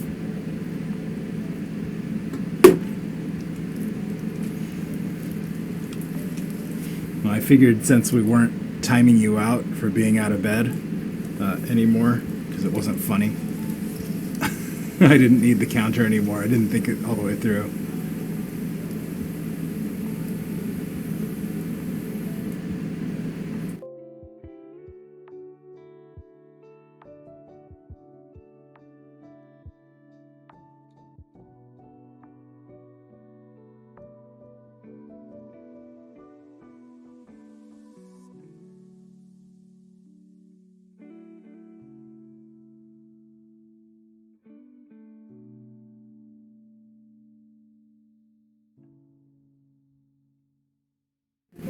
Good night, Max.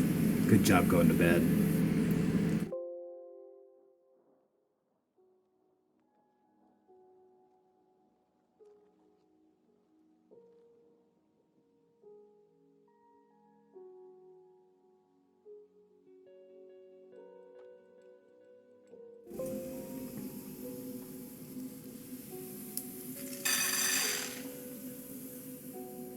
Hey, Saturn Killer, thank you very much for the follow.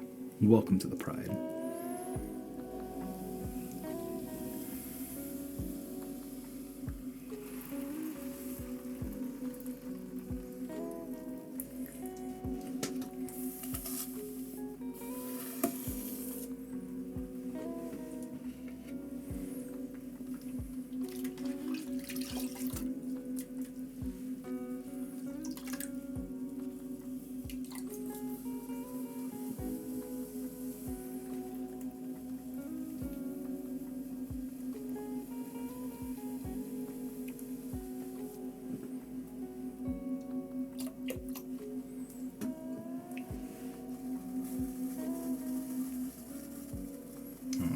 So I'm feeling why this was a harder piece of clay to deal with. There are some folds in the structure, some some places where instead of the clay being a single chunk, two sections of clay came together and didn't completely fuse. And there are some bubbles in those seams as well. So the whole piece is not uniform.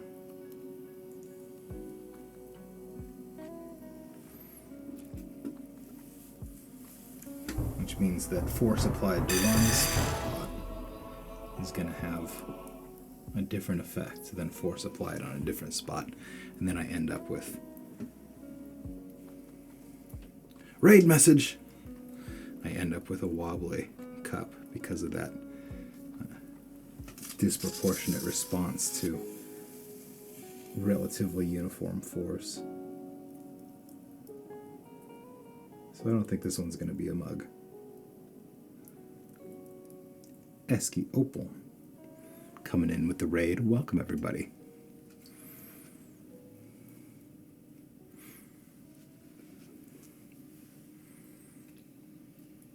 Hi, welcome in. Good evening.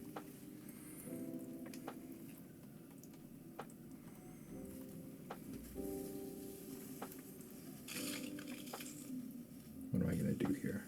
Maybe I can widen it out.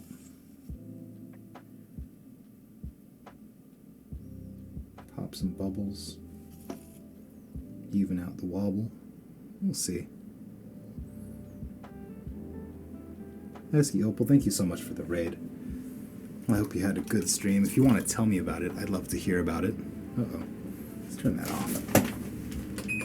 That's enough of that.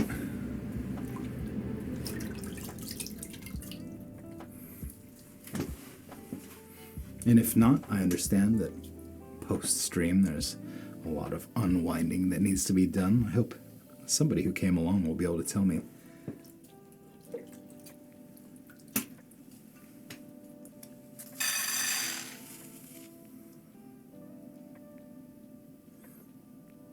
Tell me about the Esky Opal stream. This may not be Harry Potter, but it still looks like magic. Yeah, the Harry Potter magic makes everything look easy and kind of takes the value out of work.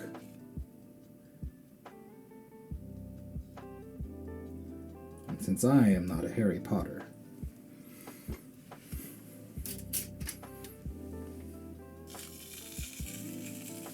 I just have to work. I do try to put some magic in my pieces, though.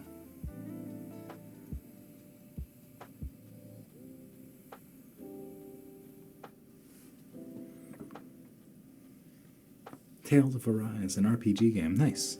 That sounds fun.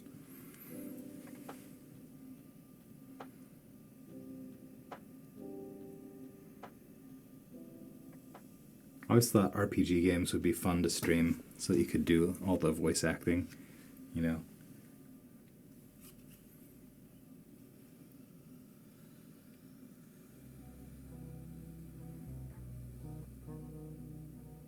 I'm kind of a self-conscious person, so I have a hard time putting myself out there for that kind of thing, but when I play an RPG game my daughter wants to watch, I always act out all the parts.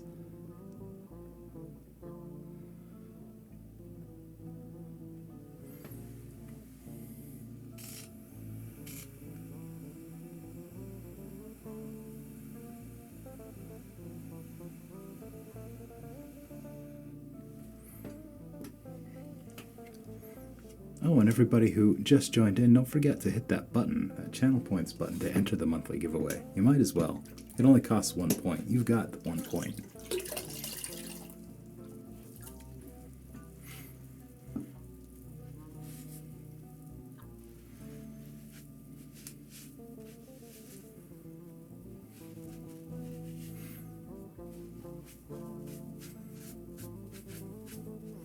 The giveaway will be for digital currency that we use around here to exchange for real pottery. Custom made and shipped to you. Paid for by the generosity of the community.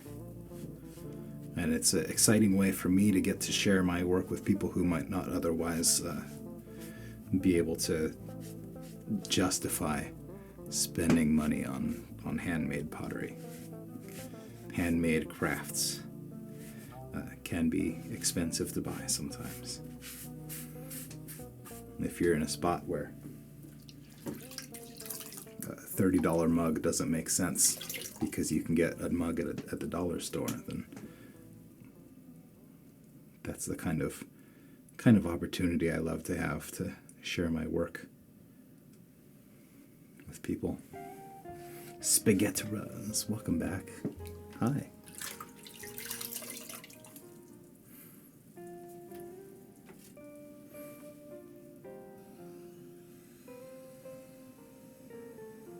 I'm liking this new time slot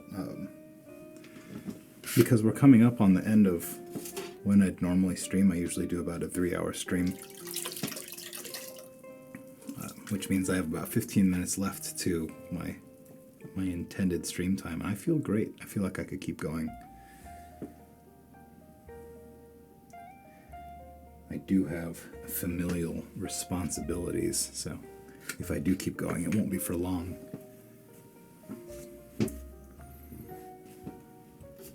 But I'm excited about shifting this stream to be 5 hours earlier. Do I decorate the mug? So generally speaking, I don't do a lot of fancy brushwork or surface treatment to my work. I try to just get it done without a lot of the little fussy detail work. So a lot of the times my pieces will just be dipped with some basic brushwork and just let the glaze and the kiln and the way that the heat flows and the atmosphere mixes kind of do its thing. I brushed on some iron oxide there and just kind of let the glaze and the clay speak for itself. Sometimes I will do a little bit of brush work. This is actually more brush work than I ever do, but I can do that kind of thing.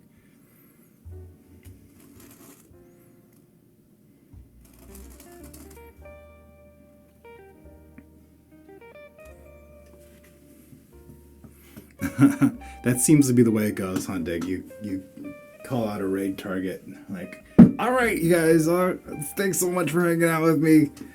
I'll catch you next time. And then the raid comes in. No, I'll stick around a little bit. It's a pleasure to get to show what I do around here to new people. It's a privilege to be chosen by another streamer.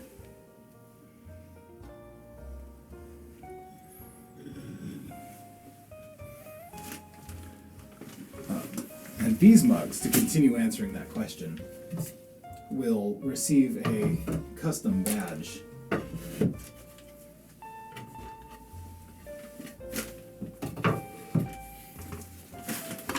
So I print badges, or I cut badges with a CNC, no, I cut stamps with a CNC machine, and then I press them into clay and add them to the mug, so I can do custom branding and things like that.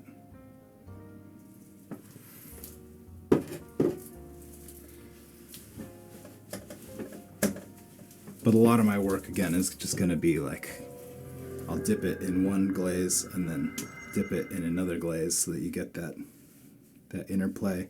And then here's a third glaze, a white over the top. And the white melts and runs and does really cool things. And that's the kind of design I like to do.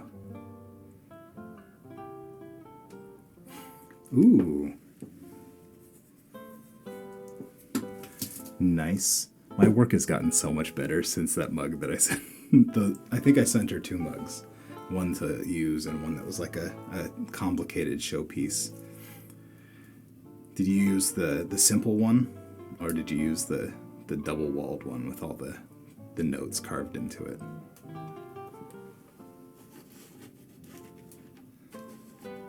That's fun to have that kind of link.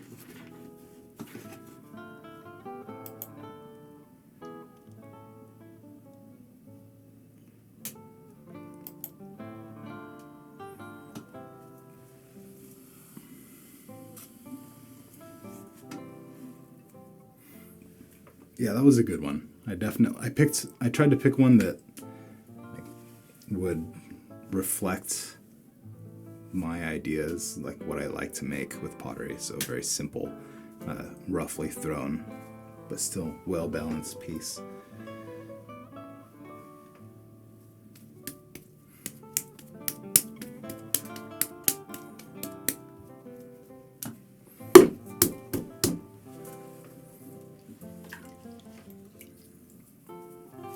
Yeah, and it's so gratifying, so thrilling to me to know that my work is in people's kitchens. And like some of my cups are people's favorites to use.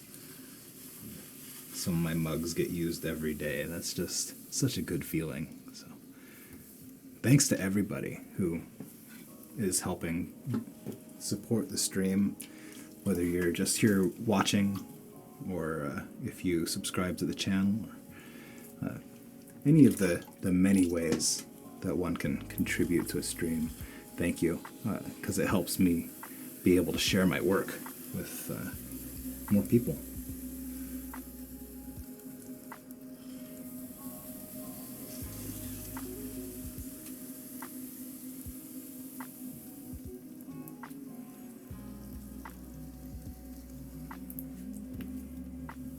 Thank you. If you'd like to see more of my work, I have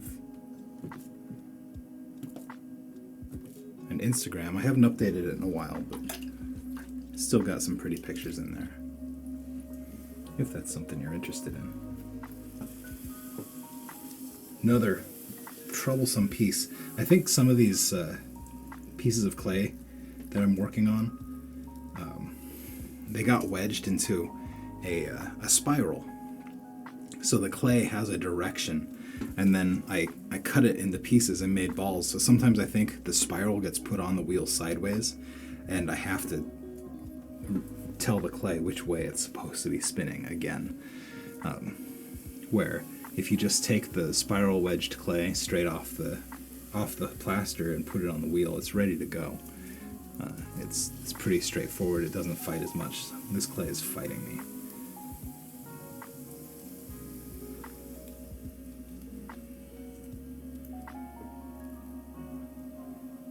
We'll just spend some time getting the clay oriented. The particles of clay are flat, platelet shaped. And as it's turning, I'm helping to align it so they stack, and this is what gives the clay the plasticity, the characteristics that make it useful as clay. Is that you can bend it and those particles slide on each other and stick to each other. So when they're not oriented, they're not sticking, they're not doing what they're supposed to be doing. So you have to get the clay compressed and get those particles in line with this spinning process.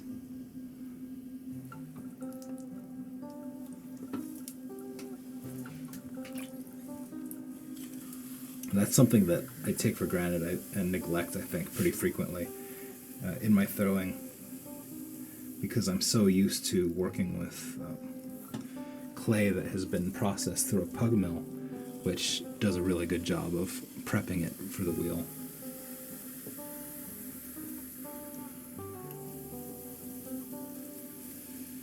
And that's been one of the biggest hindrances, I think, working with this porcelain, is that my pug mill's all full of brown clay. And if I try to run my white clay through it, it's not going to be white clay when it comes out. Nor will it be smooth clay.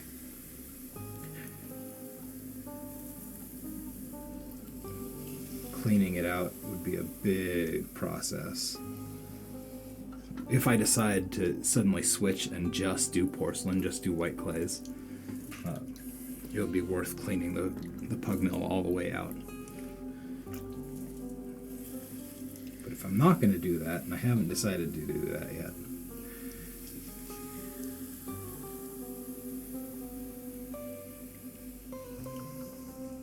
then it doesn't make sense. This clay is telling me that it is, in fact, time to begin wrapping it up.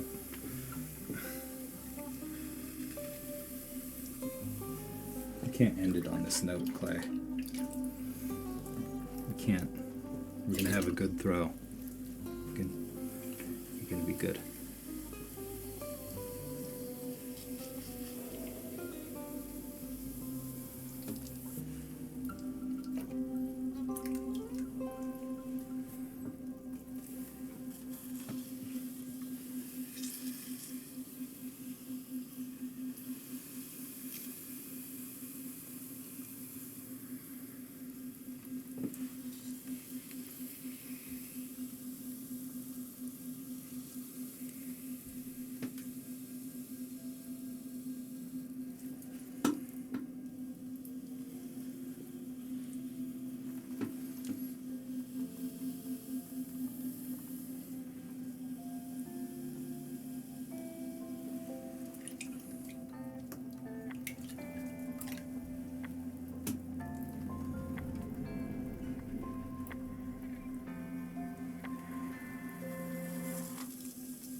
Wobble, wobble.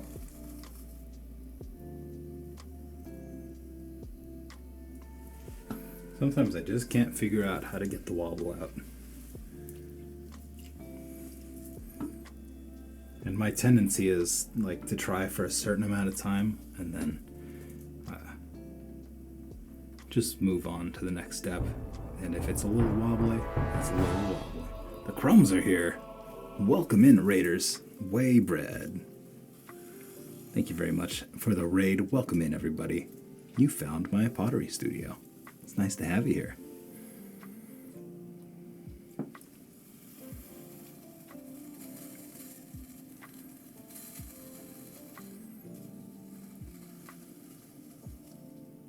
How's everybody doing?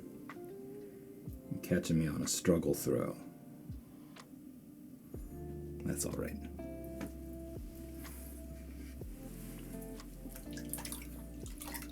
We'll wait for some of you to bust through that advertisement wall.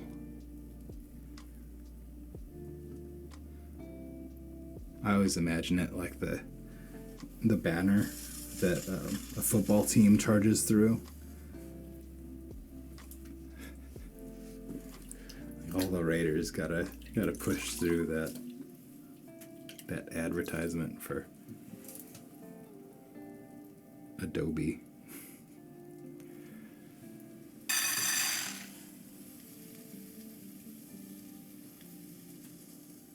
Lara Sultan, thank you. That is the goal.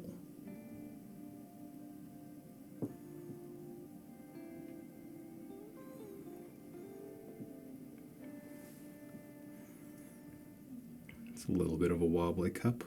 I think sometimes I spin my wheel a little too fast.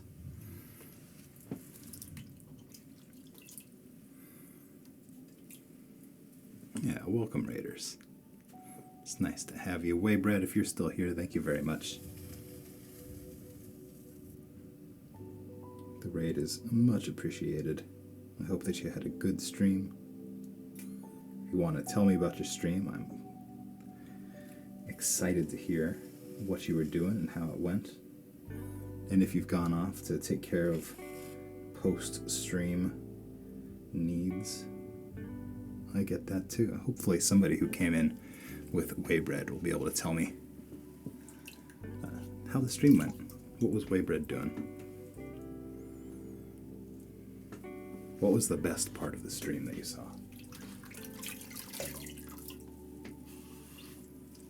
Yes, I still get to be a bedtime stream for people. So So I've been streaming pottery on Twitch for a little over 2 years. I've been streaming pottery before that on Mixer for 2 years. I have been streaming from 7 to 10 p.m. Pacific time on Tuesdays, Thursdays, and Fridays for years without variation. And today I decided to move it forward 5 hours. And I'm just so excited to get to meet new people who wouldn't normally find their way to my channel. And to still be the soothing bedtime stream for some people. That's very exciting for me. Buster F99. Laura Sultan. Thank you for the follows. Welcome to the Pride. I still have some people who were here before. Yeah, a lot of people who are here for my nighttime stream have showed up and then been like, I really like this new time. So I'm really excited. I think that it's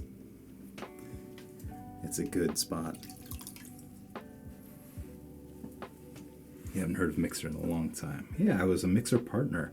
I got partnered on Mixer in April of 2020. 2 months before they shut down. How late will I be going? I'm planning on wrapping it up pretty soon. My body's telling me it's almost dinner time. Maybe if I drink some water here, I'll feel a little better.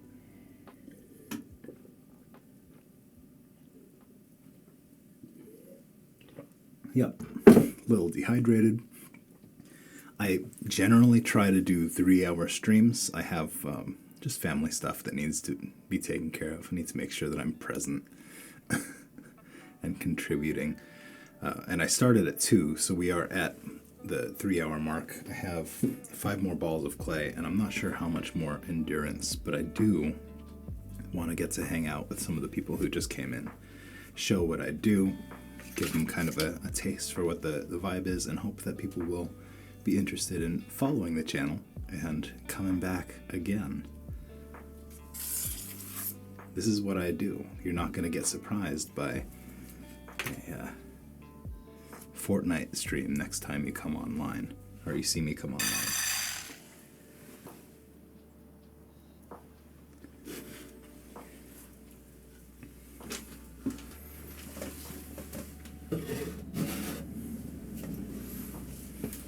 Oh, Ronia, oh, Neka. Thank you for the follow. Welcome to the Pride.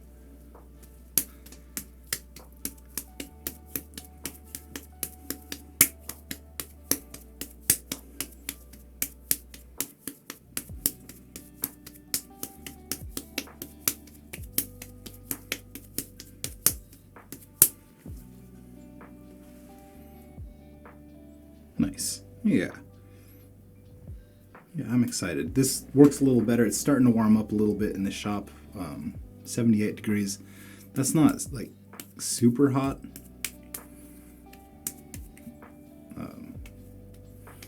I had the studio chilled down to like 65 before the stream, but then I kicked up some dust and had to vent the studio out and pull in that 100-degree outside air. So, temperature control in here. Are we still roaring? Roaring is still a thing, yes. And entering the monthly giveaway. So if you'd like to be able to get free pottery, free work from me, we have a monthly giveaway.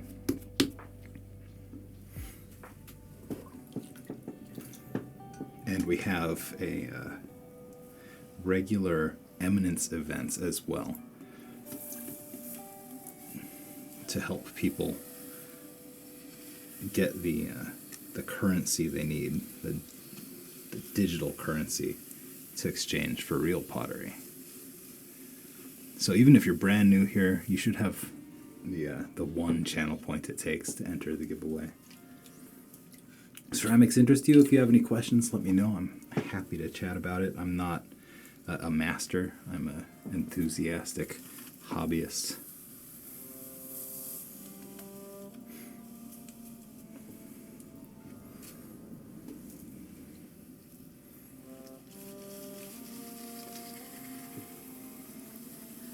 Amused Pottery is here.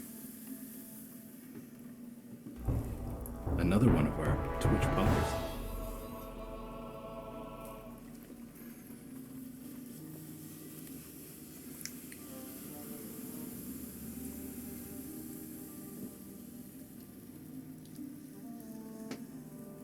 How's it going tonight?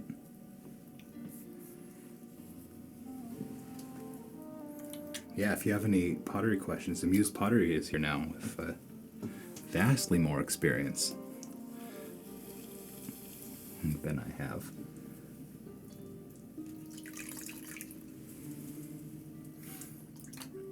Yeah, I miss central air too, but I don't think I've ever had central air as an adult living outside of my parents' home.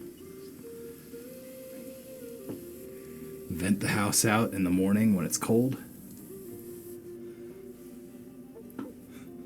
Close the windows when it starts to warm up. Keep the blinds shut. Oh, what is that? Oh, my air conditioner thinks that it's time to start getting ready for my evening stream.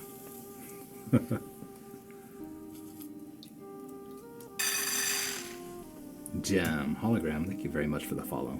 Welcome to the Pride. It's nice to have you here. We'll just let it get hot in here.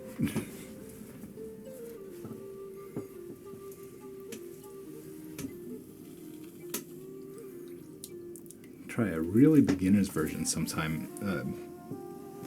If you're interested in getting your hands on clay and just doing beginner stuff, I highly recommend just doing pinch pots.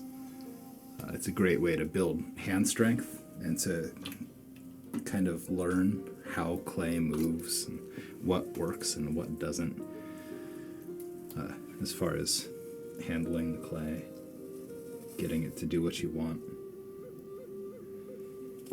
I think one of the things that helped me pick up throwing quickly, and I did pick up throwing quickly, was because I spent a bunch of time outside of my classes just making little pinch pots.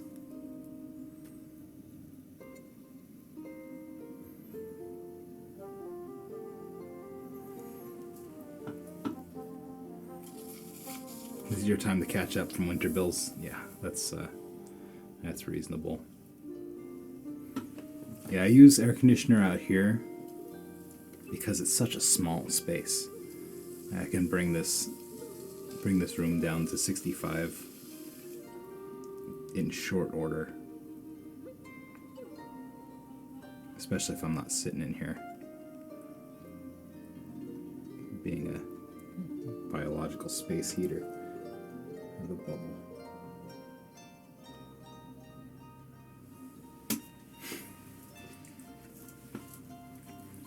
But I recently added all this information. It only updates once per minute, so it's not like super engaging to watch.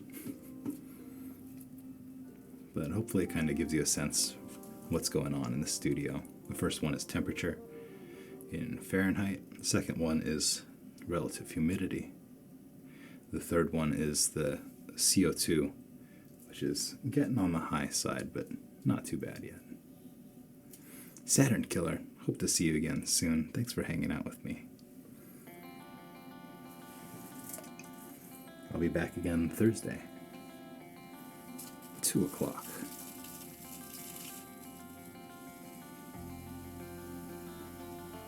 When it's 95. Yeah, when it's 95 outside, my house doesn't go. It stays in the 80s, which is still a little warm for me.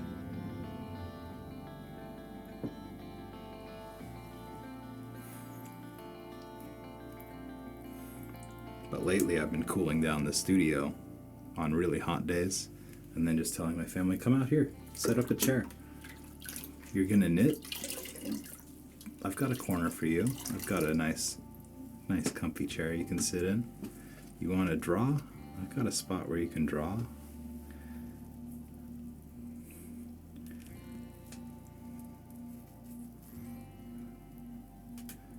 So the wife doesn't take me up on it very often, but it's nice to know that there's a refuge from the heat if we need it. When the heat's inescapable that it's kind of oppressive, right?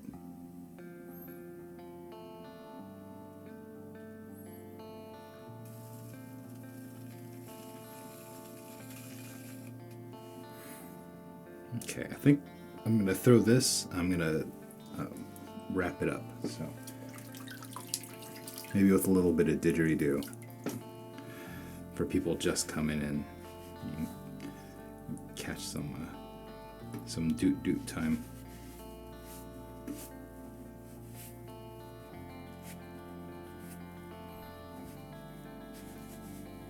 Slow to heat, yeah. My house seems to be that way too. It stays nice and cool, and then we have the whole house fan. So we open some windows and turn the fan on. And it just blows the whole house out, blows out the attic space. We run it before bed, and then we run it early in the morning. And then we get to hold on to that cool air for a lot of the day. Yeah, let's do some ditch.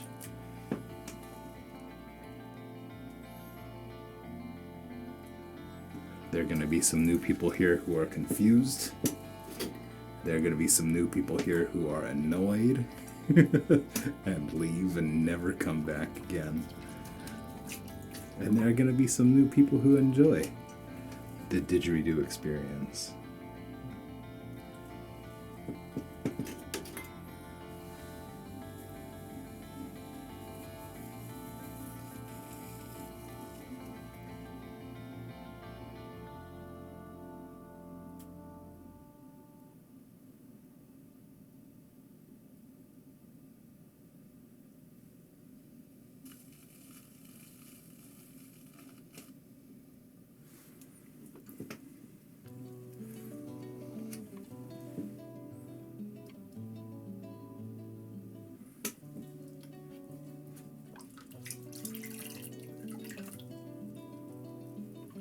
Are all my streams going to be the new time or Tuesday? My plan right now is for all the streams to be the new time. With the possibility of maybe doing 2 streams in a day so that I can catch some of the people who don't get to watch during the daytime stream. We'll see. Split the Lark, hello. You did that exactly correctly. Come in and say hi first so that the bot knows that you're in chat, and then you roar and you get your praise stones. That was exactly the protocol there. Like a pro.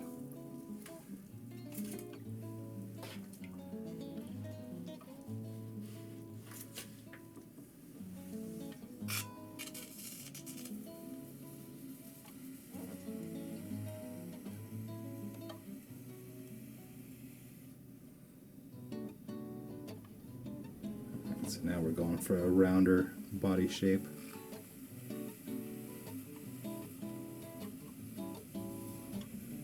Use the corner of the rib to cut a corner right there for the lip.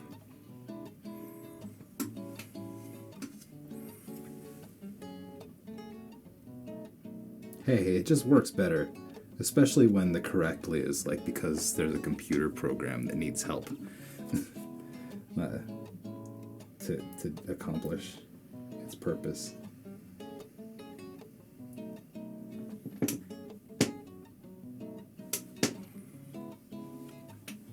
You love the color. How does it come out fired? So this is a nice, clean white porcelain.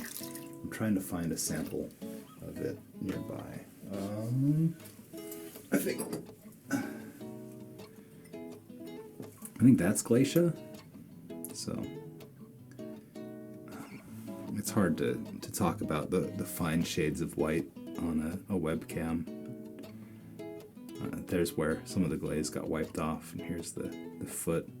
So it's a white. It's not like the English porcelain white. It's got a little bit of a creamy beige to it. But it shows those colors off really well. Like this green is the same as that green.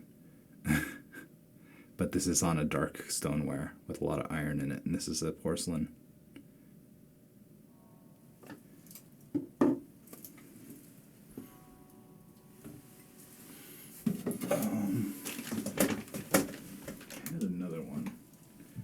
Here's a different porcelain. This is the English porcelain. You can see the difference in the white compared to the last one. That is a clean white.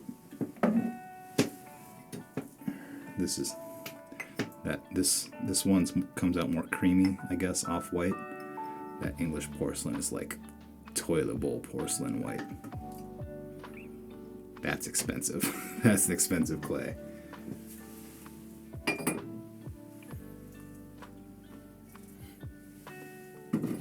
The glacier porcelain's kind of a budget option.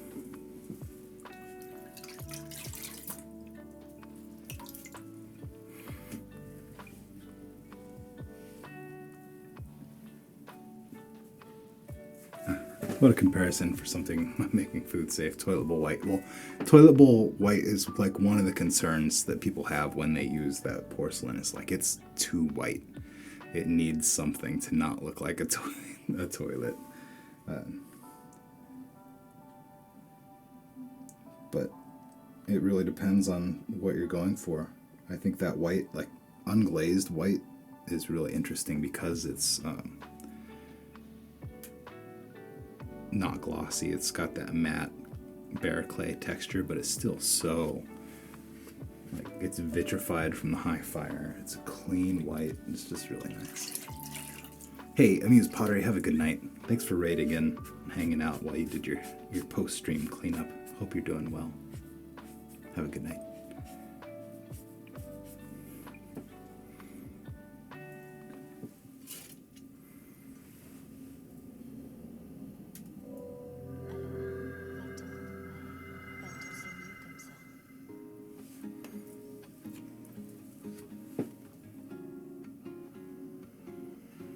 Yeah, I don't think a lot of people connect their toilet bowl and their coffee mug in their head very often.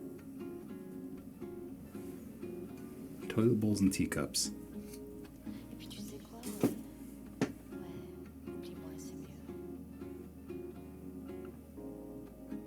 Sounds like a podcast title. Did you listen to my podcast called Toilet Bowls and Teacups?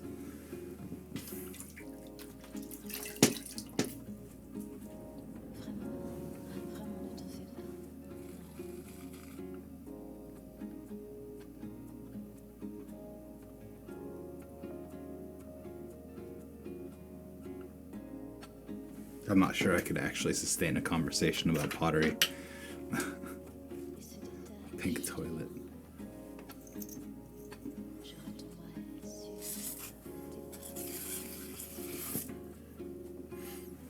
In my parents' house, the bathroom that was shared by the brothers was yellow.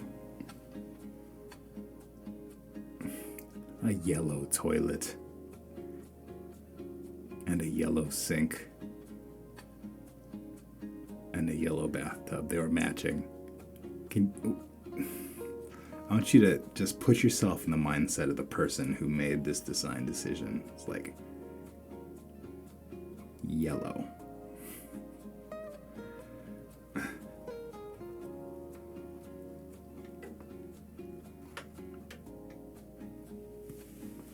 I understand pink. I can get in that headspace. Like I like pink. Things are gonna be pink in here.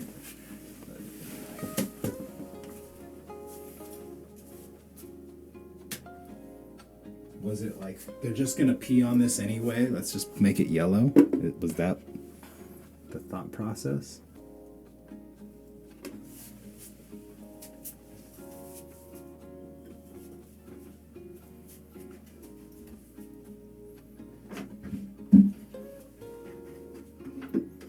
Maybe I won't have to clean as often? Was that a major consideration? Maybe I don't have to clean up.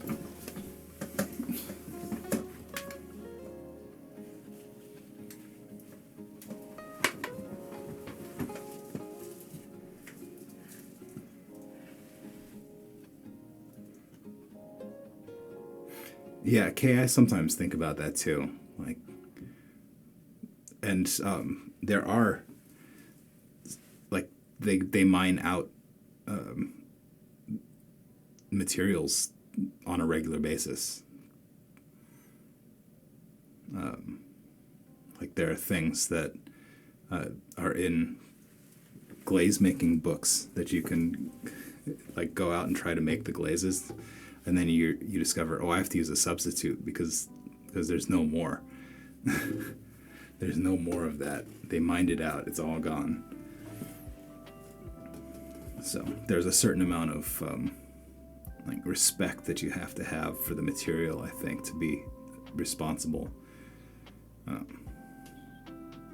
And it kind of makes me sick, honestly, like the level of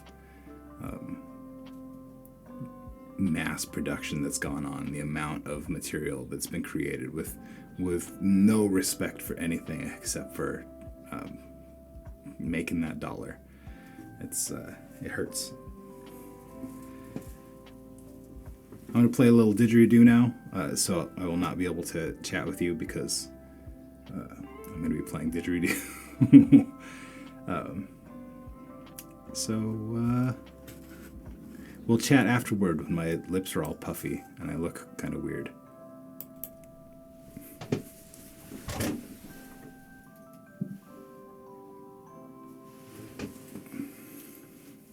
I'm going to do a quick mic check here. Wop wop.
I'm tired.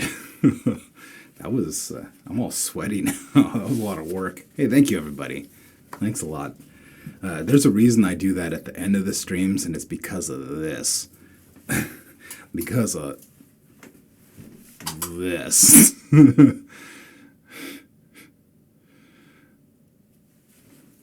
Don't let anybody talk you into using bee stings as an alternative to Botox injections. That sounds painful. Instead, go play didgeridoo right before your social engagement or your social influencer photo shoot.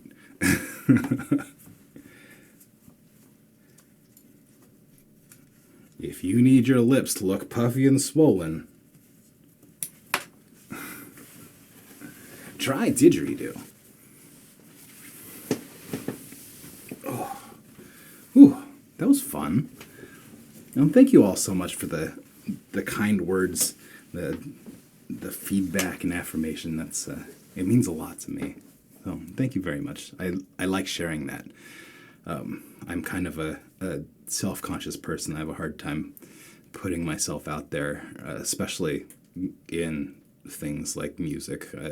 Music is hard for me, but earlier in the stream, I played some ukulele because I got a custom baritone ukulele handmade by Hank Budd, who's a luthier here on stream. So we got it kind of tuned up, kind of strings needed stretching. And I got to play that, and that was a lot of fun. So I'm thinking I'm going to do a little bit of ukulele, just doodling at the beginning of the stream when my hands are still clean, because it's a nice instrument, and even when I like wipe down, I won't even use my nice keyboard right now. It's gotta be this keyboard. All right. So for everybody just joining in, I'm not a didgeridoo streamer. This isn't a music stream. I do pottery. Today, I threw some cups. There's a couple cups over there. There's some more cups up here. So, didn't get through all the clay balls.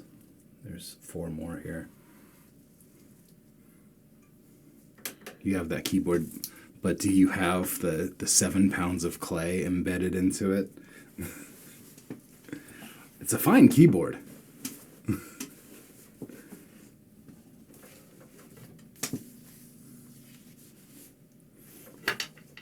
I need to spend some time and just clean it up.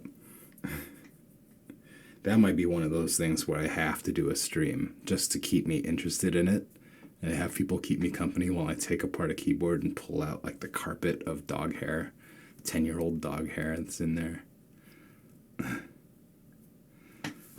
Lux War, if it's your bedtime, I'm headed off too right now. I'm glad that I was able to catch your attention with the didgeridoo. I do didgeridoo and I do throwing pottery at the wheel. I think they're both pretty interesting things. It's mostly pottery. Have a good night. It's nice to meet you. Hopefully we'll see you again. I stream 3 times a week on Tuesdays, Thursdays, and Fridays starting at 2 p.m. Pacific time. That's new. So if you've been hanging out with me for a while, you may be accustomed to a 7 o'clock start time. We've moved it back 5 hours to 2 o'clock.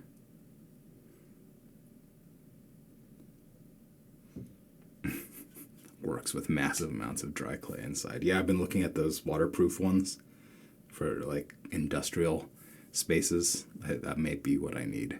Something that I can just spray a hose on every once in a while. What else do I feel like I need to say? I usually just end it. I think I'm supposed to like point people at the Discord if you want to be, if you want to connect with me and this community in a more meaningful way. That Discord is our home. You're invited. Come over. Be nice. I have some pictures. I haven't updated my Instagram in a while. I discovered that it was poison. So I uninstalled it off my phone, and I haven't posted anything since then. Speaking of poison, if you are addicted to scrolling around on Twitter to see what's horrible. I post when I'm live there. So hopefully you'll see me post a go live and I'll be able to break you out of your endless doom scroll cycle and you'll come over and hang out with me instead. That would be nice. I would feel like I'd be doing a huge service. If I could break one person out of their doom scroll to come hang out and watch pottery instead, then I haven't wasted my time in posting that Twitter tweet. And then I push this button, I think.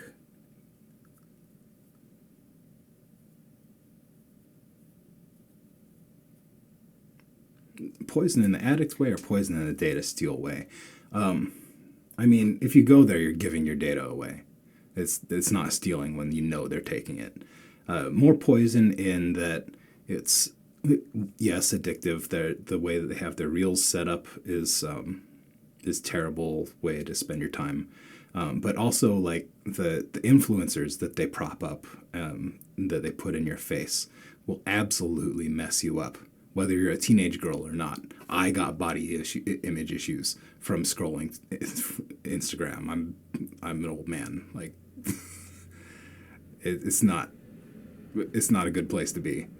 It's not a good place to find your role models. Okay.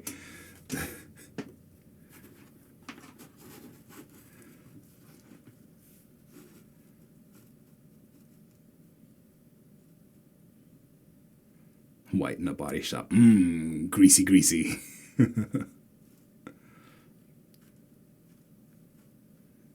Yeah, it's when you start getting hooked into like the popular influencers, especially if you like, yeah, just don't. It's not worth it. Let it be meh. Don't explore that space. There's no reason to. Yeah, okay, so I pressed all the buttons except that one. Thank you all so much for spending your evening with me, or whenever it was, wherever you are. I appreciate it. We'll be back again on Thursday, 2 p.m. Pacific time. Until then, be well.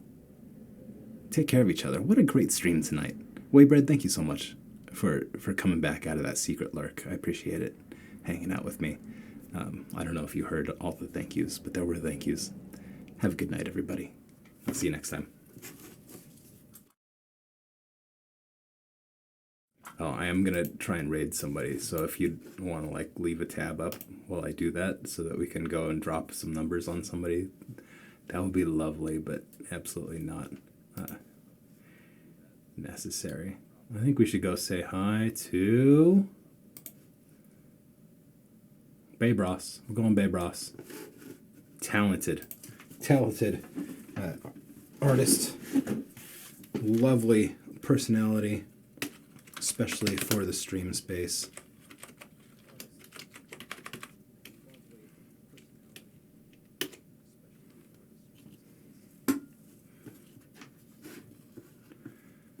So we'll head on over there.